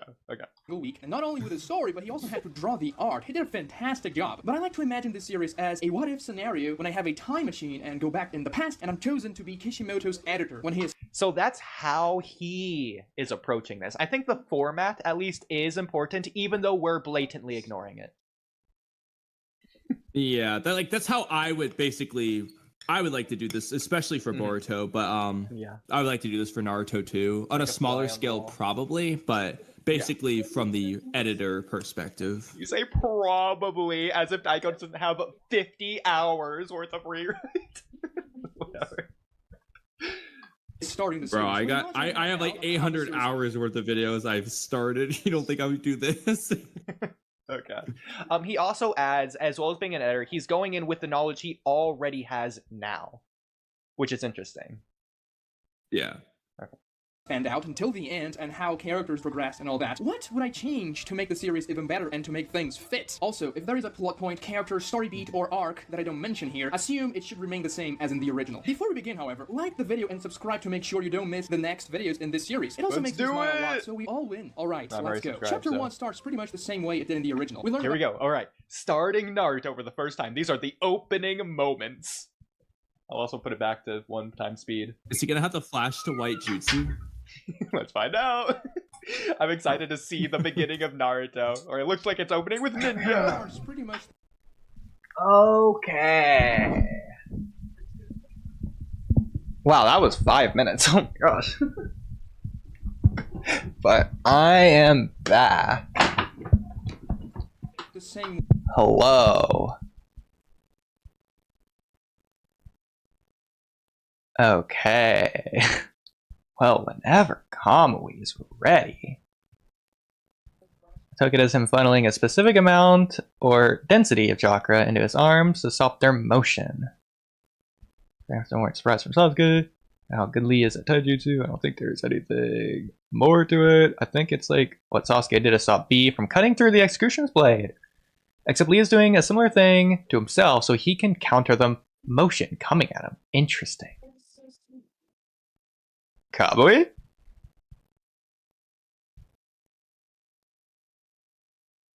I guess not. Okay. Well, when you're back, let me know.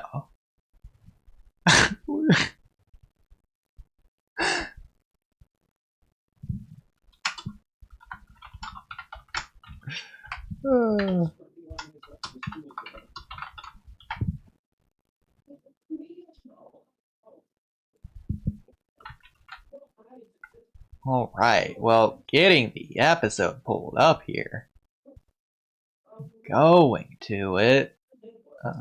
9:34, okay. We have like 10 minutes of part 9 left. Let's go. Well, I got it ready, so I'll even rejoin and see if you're there.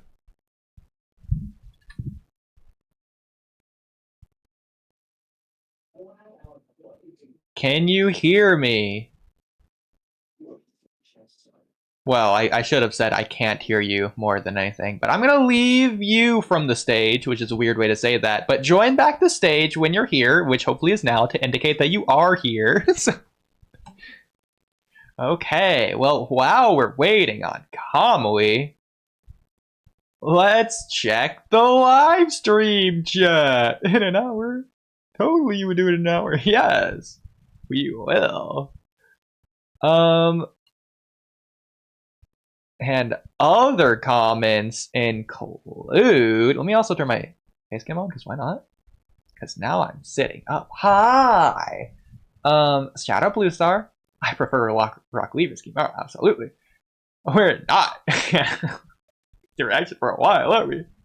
You are now.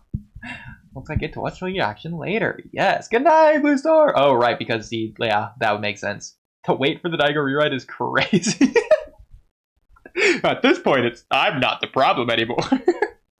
Kabuto reanimated those bodies in part 1. OMG, you made me miss Sorcery, Toby. Yes. Those comments are soul. Okay, Kamui's here, but is he actually here? I'm here now. Okay. Very inconvenient. No, that was just bad timing because I was doing stuff and then I went to go to the bathroom right before you came back, and then you disconnected me, so I had to go downstairs to reconnect. Okay, but you heard me the whole time, right? So you know why I disconnected you. Okay. You didn't just come back and you're like, "Hey, Oodie, why'd you do that?" Okay, just inconvenient time. Got it. Well, speaking of timing, it's time to start the Dygo rewrite! Hey! Let me also pull up the Dygo rewrite Bible. Okay. So, let's do it! Part 9, last 10 minutes. Okay. With you. Step aside and I'll grab the Jinchuriki and go. No chance in hell. Very well then. Itachi, please don't be mad at me for... Itachi? Okay, is Itachi here or not? Because... It's Kisame voice. I know. Capturing your tail beast. So You know what it sounds like? It sounds those are rich people. They're like Japanese one speaking English. That's funny. I was thinking one of those people that are like, yes, exquisite, quite. One of those people. Yeah, but you imagine the second Mizukage sounded like that mustache. That you couldn't be here. Oh, that you couldn't be. Okay, so Itachi isn't here. Okay, good to know. That's plausible. That's fine. I'm sure you're okay with that too. Especially since Jiraiya is going to show up, and now we are going to get Jiraiya's going. Yeah, unless there's no explanation for why he's not there. No, I think it's fine, even without explanation. Like, again, the reason they do the rainbow hologram thing is because they're not all there, so... I think it's fine. But the partners are supposed to be together. Not 24/7, necessarily. I mean, that's how it's shown to us, though. I mean... Yeah, but like every time the Akatsuki are shown, it's because they're on a mission together. Even when they're not on a mission, they're just shown together. And they're supposed to be on missions. Okay, I don't think they like sleep in bunk beds or something. I think they do their own thing from time to time. I think it's mostly fine. I don't know. Itachi and Kisame hang out in rainy caves together. Okay. Naruto, get ready! Naruto creates a shadow clone and starts forming a Rasengan. Kurotsuchi uses her earth... Oh, I got one for you. The fact that Itachi put the crow inside Naruto when Kisame wasn't there. Itachi was alone. Well, Kisame was on his way to block Team Heavy. Yeah, without Itachi. Well, that was a specific circumstance where they specifically were separating for specific reasons. Okay. Style to surround her fist with stone. Kisame weaves hand signs, spitting water and forming 2 water clones. The original says, "Here we go!" The 2 clones rush towards Kurotsuchi and Naruto, who both dash forward. You love that voice. Rasengan! Stone strike! Naruto destroys 1 clone with his Rasengan and Kurotsuchi destroys the other with her fist. They explode into countless drops of water. The original Kisame weaves hand signs. Water style. Mini killer sharks. The drops of water still in the air surrounding Naruto and Kurotsuchi transform into mini water sharks that attack them both, cutting them and drawing blood. As they begin to swarm Naruto scene, and that's Kurotsuchi, for sure. Kurotsuchi grabs Naruto by the arm and throws him out of the reach of the sharks. Naruto lands and he sees thousands of miniature sharks swarming Kurotsuchi. He screams, "Kurotsuchi!" As the mini sharks hit her, they stop. Okay, so I was about to say, I wonder if Kurotsuchi's about to die, but this is a flashback from Kurotsuchi's perspective. So the answer is no. Seeing this, I wonder if he's gonna canonize the video game cutscenes like Itachi versus Kisame later on. You know, around part 60. Like some at least. It's definitely possible. I wonder how they are gonna survive this though. Outside of Jiraiya showing up. Yeah. Drawing blood. Kurotsuchi's skin hardened, turning into stone. The mini sharks are unable to do anything against it. She looks. I don't think that's fair, because whereas Earth style isn't the weakness to water style or vice versa, I mean, it does just turn it into mud, which softens it, which means you can pierce it. So at first, it's fine for it to do nothing, but it should get through eventually. And more realistically, I don't care if it's stone. Kisame with his water just should be able to pierce stone. Look how weak the Jutsu is. From part 1, Kurotsu. To be fair, she was promoted to Jonin, so maybe she just is OP in this version. But I feel like a lot of that is relying on her Kekkei Genkai, which is not this. She probably is a lot stronger in this version regardless, though. Yeah. It's going to be like the Sand Trio, how they were like pretty strong at this point in the series. Well, then again, this isn't the time skip. This just is like the end of part 1, basically. So. Yeah, but again, though, Gar just is doing Kage level feats and in the Sasuke retrieval. Yeah, so. The Jinchuriki. To be fair, that wasn't him using his Jinchuriki powers, but like his face probably has a Jinchuriki amp anyways. Either way. Yeah. Naruto says with a smile, "Don't worry, Naruto. I've got a thick skin." She then thinks, "I have to win this quick." Do you think Dygo meant that literally and metaphorically? I think just metaphorically because of her face about having to win this quickly. Okay. But it would be funny if it was literal. My stone skin consumes a lot of chakra. Kisame weaves hand signs and launches out water. That's weird to say. Do you think... Okay. I wish we had Dygo to answer this. Do you think just the stone skin passively being on her drains her chakra quickly? Or do you think having to, like, refill it or reinforce it because it's being damaged from Kisame is what's draining it quickly? It could be both, but... Either could work. Yeah. By the way. Shark missile towards Kurotsuchi. She forms hand seals as well, forming a stone wall. The water missile destroys the wall that is able to absorb some of the impact, but the explosion still hits Kurotsuchi. Her stone skin... Yeah, I mean, that's what I was expecting, which, again, the stone skin, again, saving her. It's weird that the thin layer of, I guess, concrete around her body is doing more than the thick walls of barrier she's shielding around herself. Yeah. Whatever. Saves her from any serious damage, though. I see you have means of protecting yourself. I also don't like that, because I feel like it should still damage her at least a little bit, or a decent bit, considering Kimimaro's V2 tail swipe was gonna kill Lee, but it still damaged him kinda badly, despite the fact that Gara-san shielded him.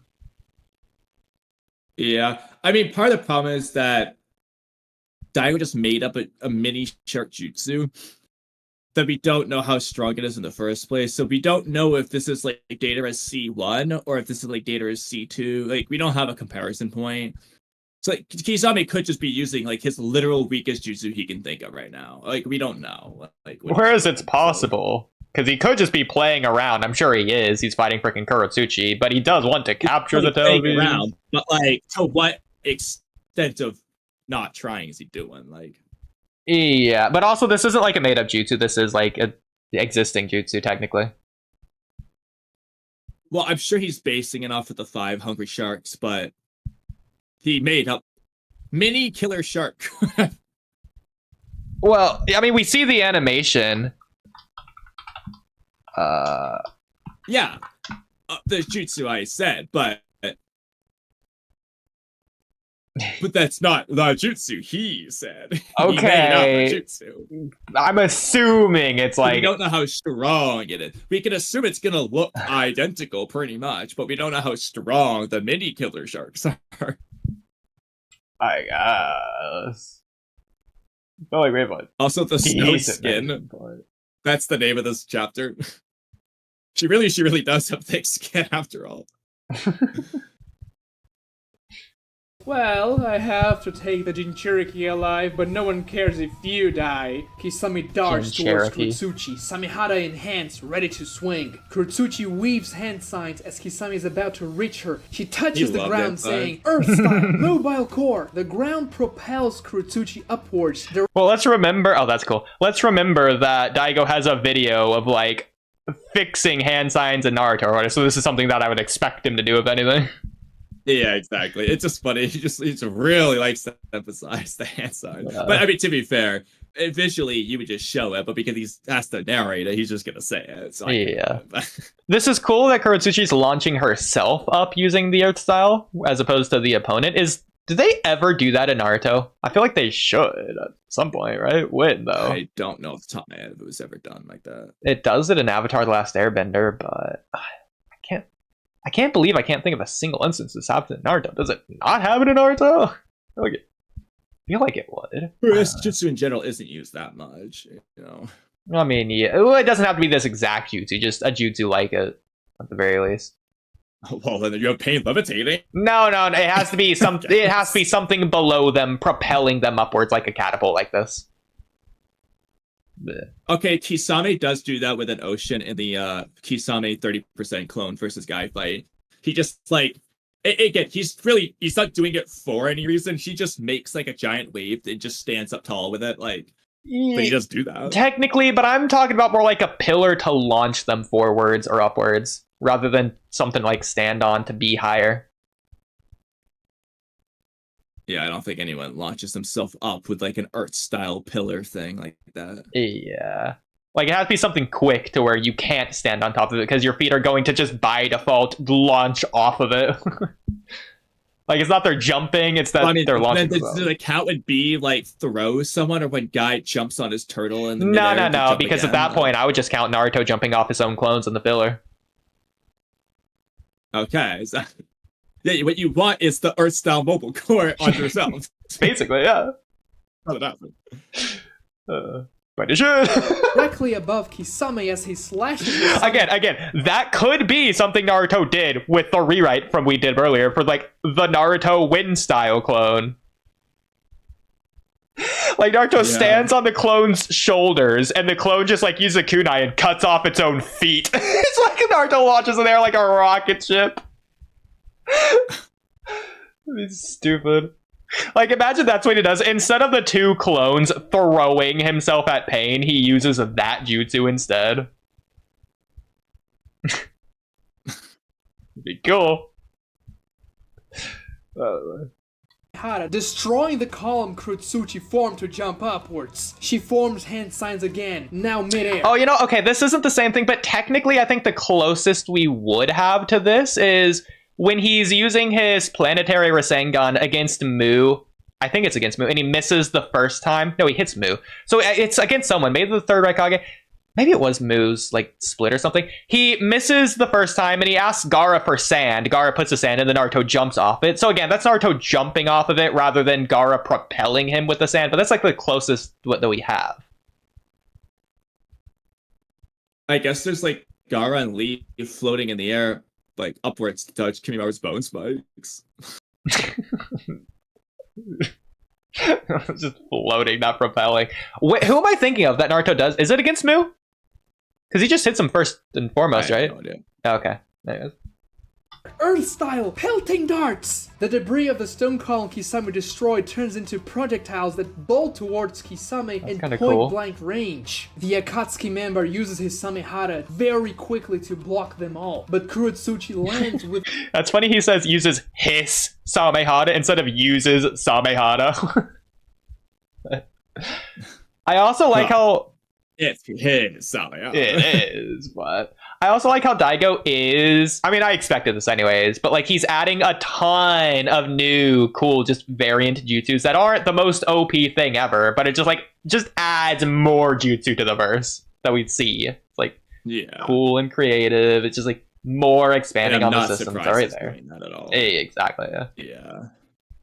It's like something that you'd expect in Naruto too. It doesn't feel like it doesn't belong. Elegance behind Kisame, about 30 feet away from him, forming another hand seal. Magma style, scorching ray! A string of lava erupts from her mouth with insane speed, hitting Kisame on the back of the head. Kisame doesn't flinch. Kurotsuchi weaves more hand sides, he's gonna tank. Yep. But why? I understand it's Kurotsuchi, but like it's lava. Like I don't care if Kurotsuchi's making the jutsu weaker. The jutsu is lava. He can't just tank that to the back of his head. Sense for Samehara to absorb the chakra out of it and have it not do it, but Kisame himself, he's just tanking it, I guess. That's wouldn't happen, but okay. Kisame just tanks lava, I guess. We're gonna write that in the Bible real quick. I mean, to be fair, Kisame did tank B's headbutt, which is supposed to be actually really strong. So, I mean, like, the problem is it's blunt force versus burning. I guess. But maybe he'll reveal that Kisame used, like, not like Suigetsu turned to water, but made a thin water barrier that, like, cooled the lava or something. He could do a revelation soon after that. Okay, yeah.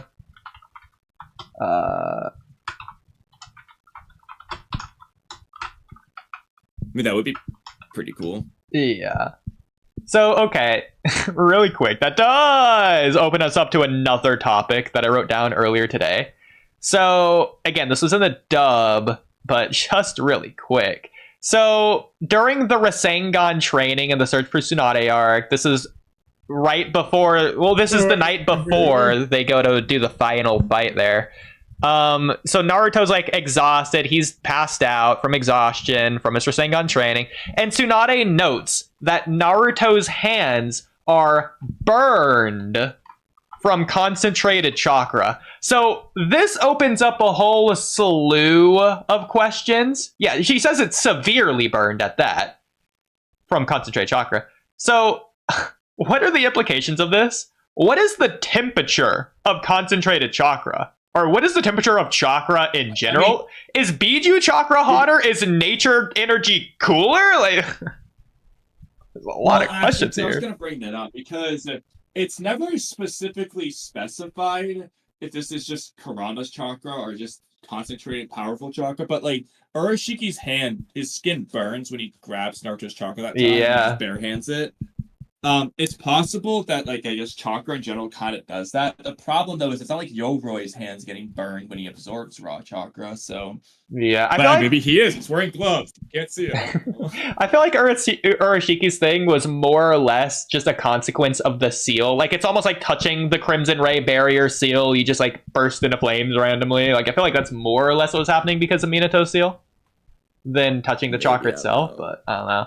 I mean, we know that Naruto's chakra does just hurt him. Doing it. Yeah, like the Nine-Tails chakra is burning his flesh off to go into the Four-Tails form in the first place. So there is at least that. But and I like Axel Bruce said, maybe Yorai's gloves are heat resistant. That's why he wears them. So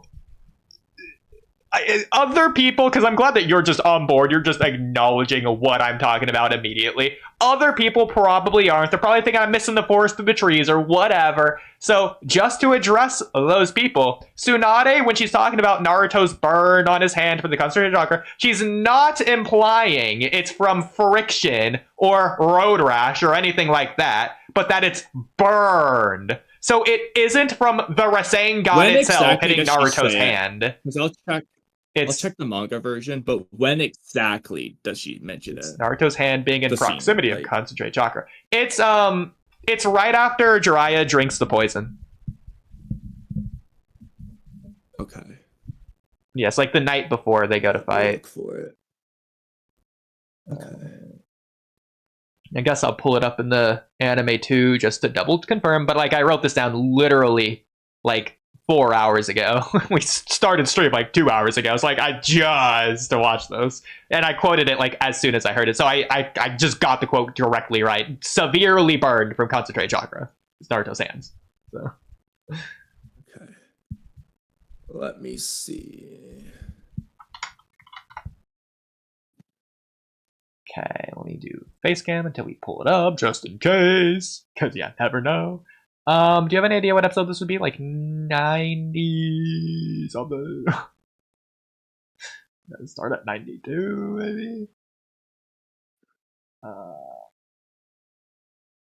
Okay, maybe 91. Maybe it was 92, actually. But... Oh, yeah, okay, so 92 for sure, then. Yeah, he's severely exhausted and his right palm's been burned by chakra. Yeah. At this rate, he probably won't wake up until day after tomorrow. So it doesn't say highly dense chakra, it just says burned by chakra. Okay, I'm going to pull it up in the anime too, just to double confirm. But yeah, that's interesting. Burned by chakra. His hand was burned. That's just interesting in general. Oh, where the heck is this?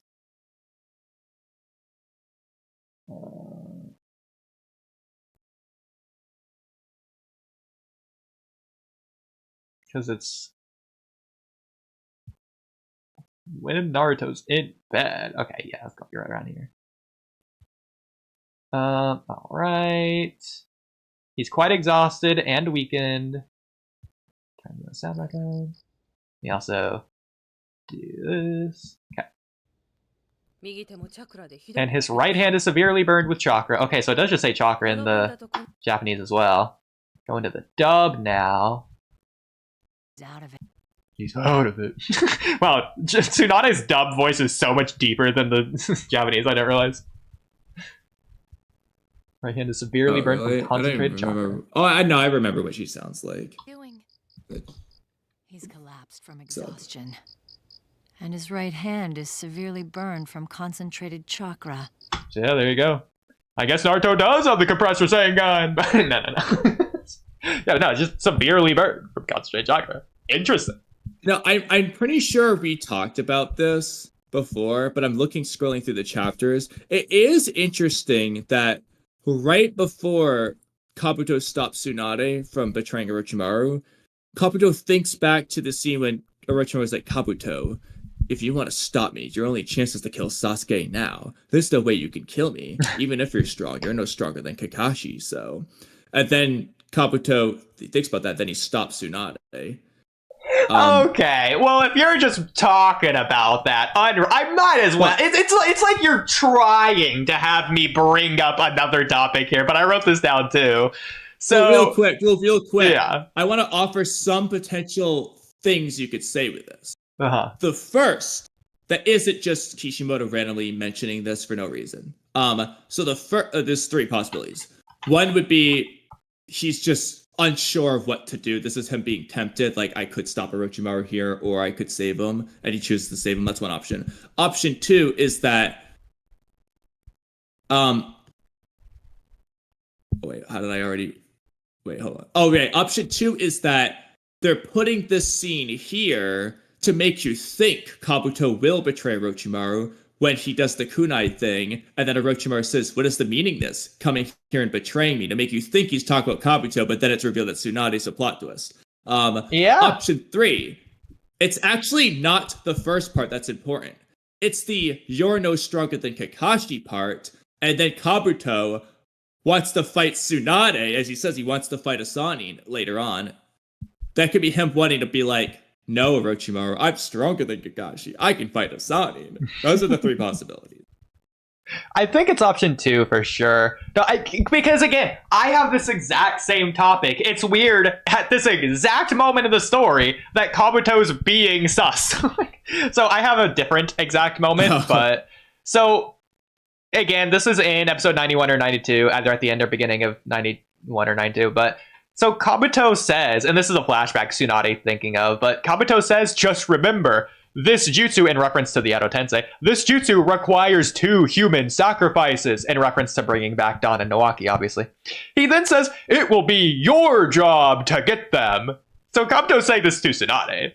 So why would he ever say that? Does he want to make the deal sound as bad as possible? Like, what do you think? Like, of course, Kabuto and Orochimaru could just have bodies. Like, why are they having Tsunade not only get the bodies, but even telling her that's how the jutsu works in the first place?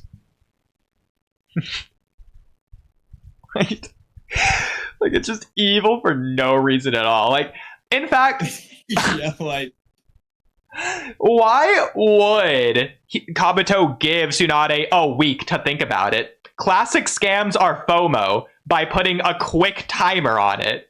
Like that's just how you do this. So why would they ever, by the way, even mention killing the third and attacking the village and wanting to do it again? Like, just be like, Orochimaru should be like, hey, Tsunade, buddy, long time old see. Hey, so I was experimenting with some jutsu again, and the Reaper accidentally took my arms. Think you can help me out for old time's sakes, for a friend?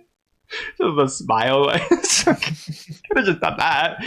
So I was like, oh yeah, sure, here you go. Like, you don't even need the Don Nawaki deal at that point. It's like, obviously, all of this works writing-wise for the story and only makes it better to convey this information to the audience and have Tsunade need to do all of this, with the implication that she would use Jiraiya and Naruto for Don and Nawaki.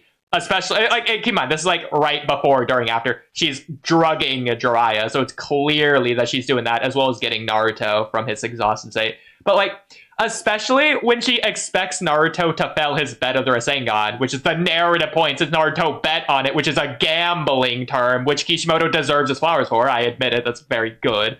But, I mean, in universe, I get it, because, like, Kabuto and Orochimaru are evil and all, but, like, true evilness would be getting her to heal Orochimaru's arms as soon as possible so Orochimaru can do more bad more quickly, rather than torture Tsunade with manipulation until she later agrees. Thoughts? I'm just trying to think, like, Kabuto did say Orochimaru was playing a dangerous game, but, like, like, why did he just tell her, like, oh, yeah, what if, she's like, oh, what have you been up to? Oh, just killing the third Hokage. I'm just telling her that. Yeah, by the way, after you help us, we're gonna go do it again. Yeah. Like, I feel like the only thing I could say is that Orochimaru, like, wanted Tsunade to feel bad about her decision to choose Don and Nawaki. Like, it's like he wanted her to feel guilty about it. But why would he want her to feel that way? Like, how's that going to help her decide to do it? Again, it's just pure evilness, because I'm sure Orochimaru and Kabuto, in their hubris, they're thinking, no matter what, Tsunade is definitely going to do it. Like, they're underestimating the hero or whatever. So it's like, we might as well just play around with it, kids were evil anyways, mwahaha. But it's like, you're only delaying her doing it, which only hurts you. Yes, it technically hurts her too, but at the cost of hurting you. It's like Orochimaru wants his arms healed. That's why he's here. Why give her a week to decide? Only makes it less likely. For a week. Exactly. like Tsunade doesn't even give an answer, and Kabuto's like, whoa, not so hasty. You have a week. I don't want you to decide now. It's like, do you want Orochimaru healed or not? He's making this deal as unappetizing as he possibly can for Tsunade.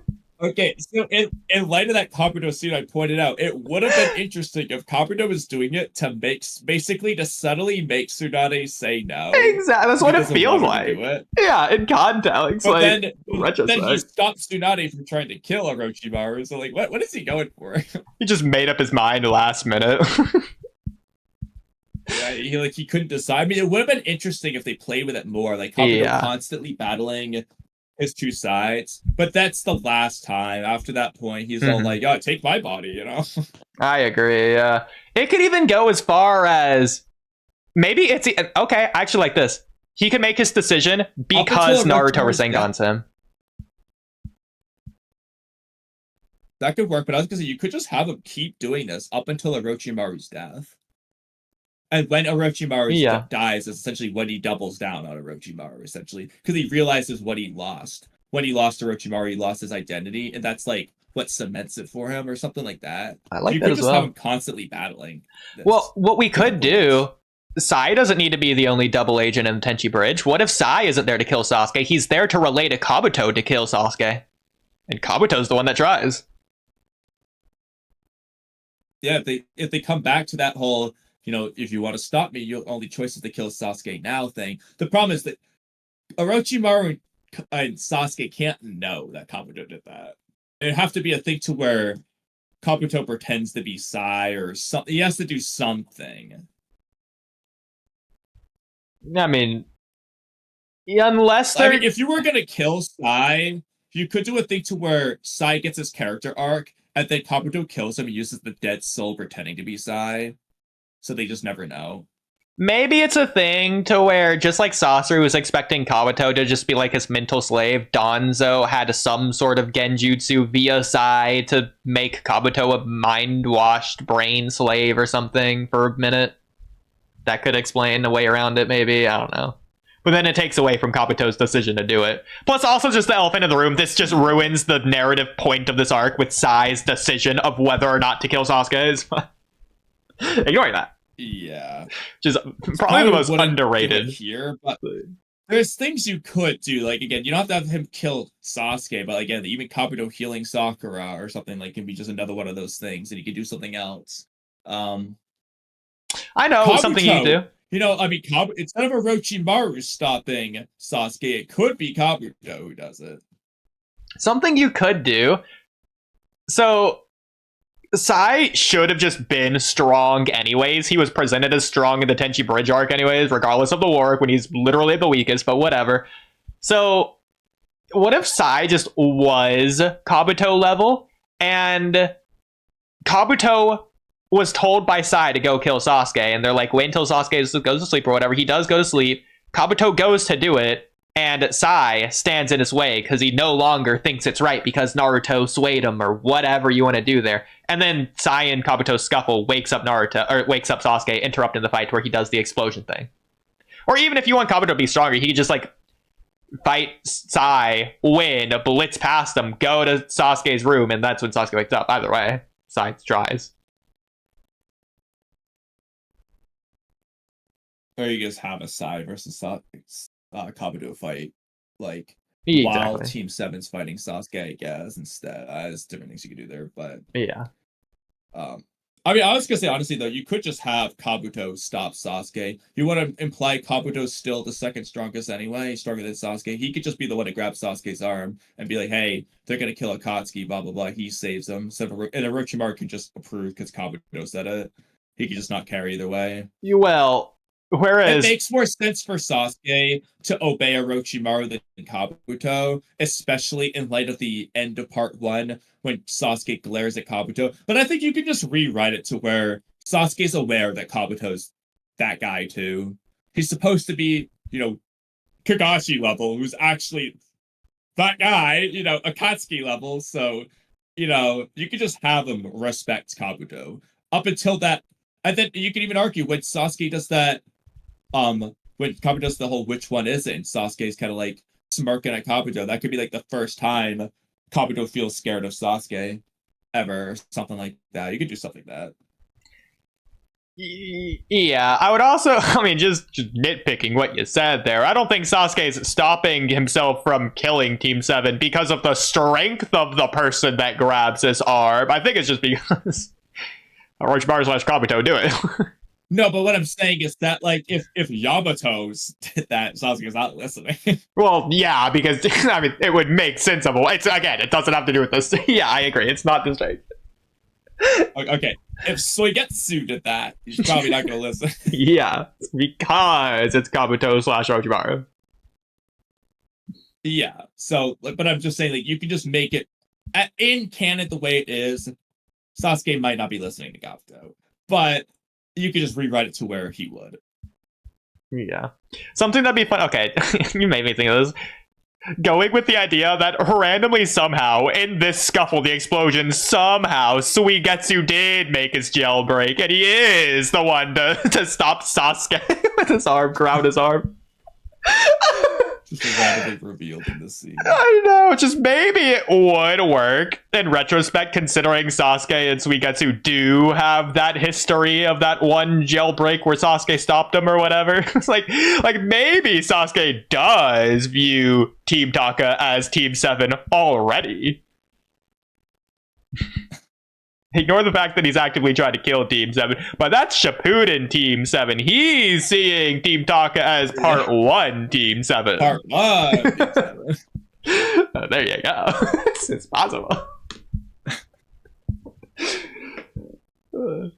Like, I wonder what Suigetsu would say, because he wouldn't care about the Akatsuki. So, like, would he be like, Sasuke, stop. That's Naruto. He's supposed to be me in your eyes. But he knows where Sabusa's blade is. I need to find that first. Yeah, Sasuke stops and like, bro, that's the guy that killed Zabuza. You don't want to mess with that guy. He just doesn't know. He's like, it's like, Suigetsu, I was there. Like, you were knocked out. You lost. You know that guy right down there? He's the one to be Haku, not you. He's gonna make Sasuke want to kill him more. Even if like Suigetsu's really egging him on, like, bro, you couldn't even kill Haku now in Part 1 Naruto kill. And then like Sasuke gets angry, then that's when Kabuto and Orochimaru step in. Like, all right, Sasuke, like, calm down. Suigetsu. Yeah, like Kabuto's just got like a broom. He's like shooing Suigetsu back in his water tank. I can't let you out. Get back in there. Yeah, why was he in there? Like, what were they doing with him? Experimented. What was the experiment? Water. Can Suigetsu, how long can Suigetsu stay submerged in water? I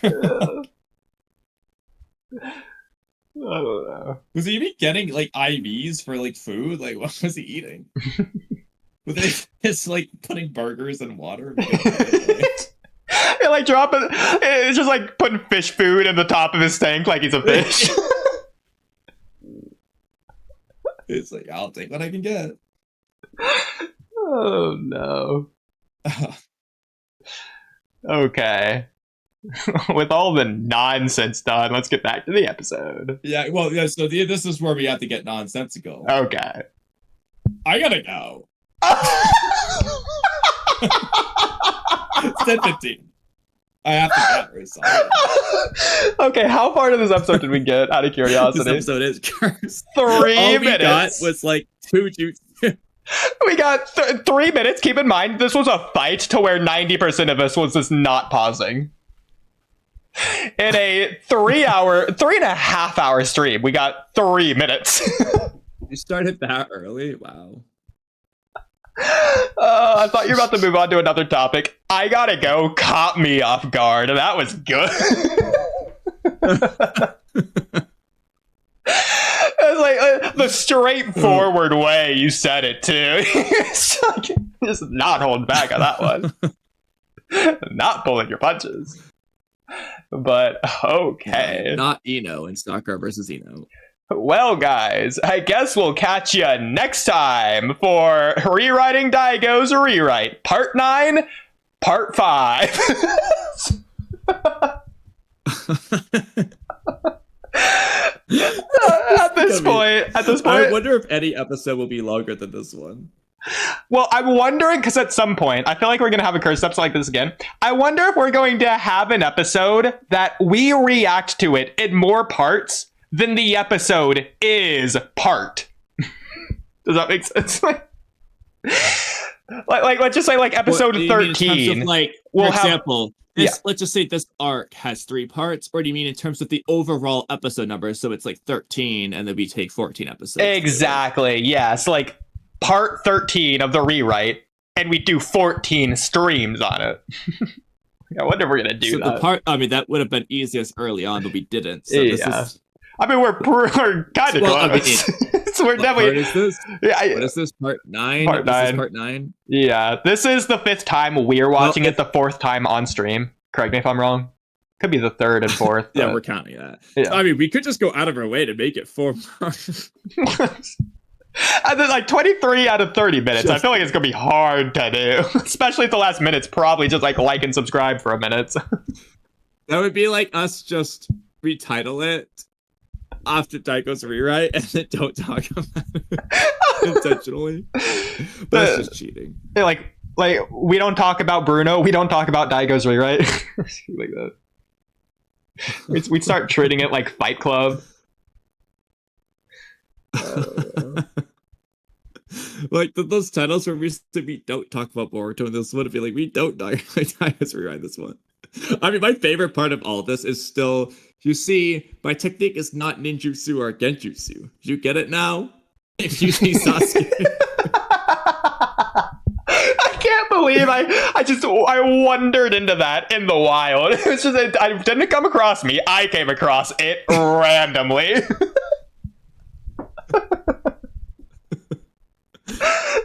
Oh my god. So good. Axel says he's crying, so clearly it was funny.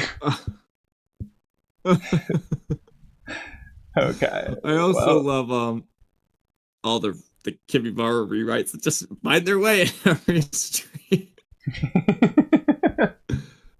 But anyway, this was not Dygo's rewrite. Well, it was Dygo's rewrite. Just a 10th of the length of the episode. we did Kishimoto's 3% in this one. Yeah. So there we go. But Oodie, I mean, even mangaka are human. But at least, who was it? Who failed? Ikimoto! That's another good one. But at least Ikimoto failed. That's a good one. The problem is it didn't make sense. I also, yeah, that's right. I also forgot to do the middle part. No matter how you try to skip that fact, we always fail. Or at least. Or you can rewrite it to where it's like, even this mangaka is human. No matter how hard he tries to escape that fact, he always fails. Well, at least Ikimoto failed. If we're gonna rewrite it, I like the idea that even mangaka are human. And most of them succeed, but at least Ikimoto fails. Yeah, most of them succeed. But Ikimoto fails. Write that one down. Okay. Bye!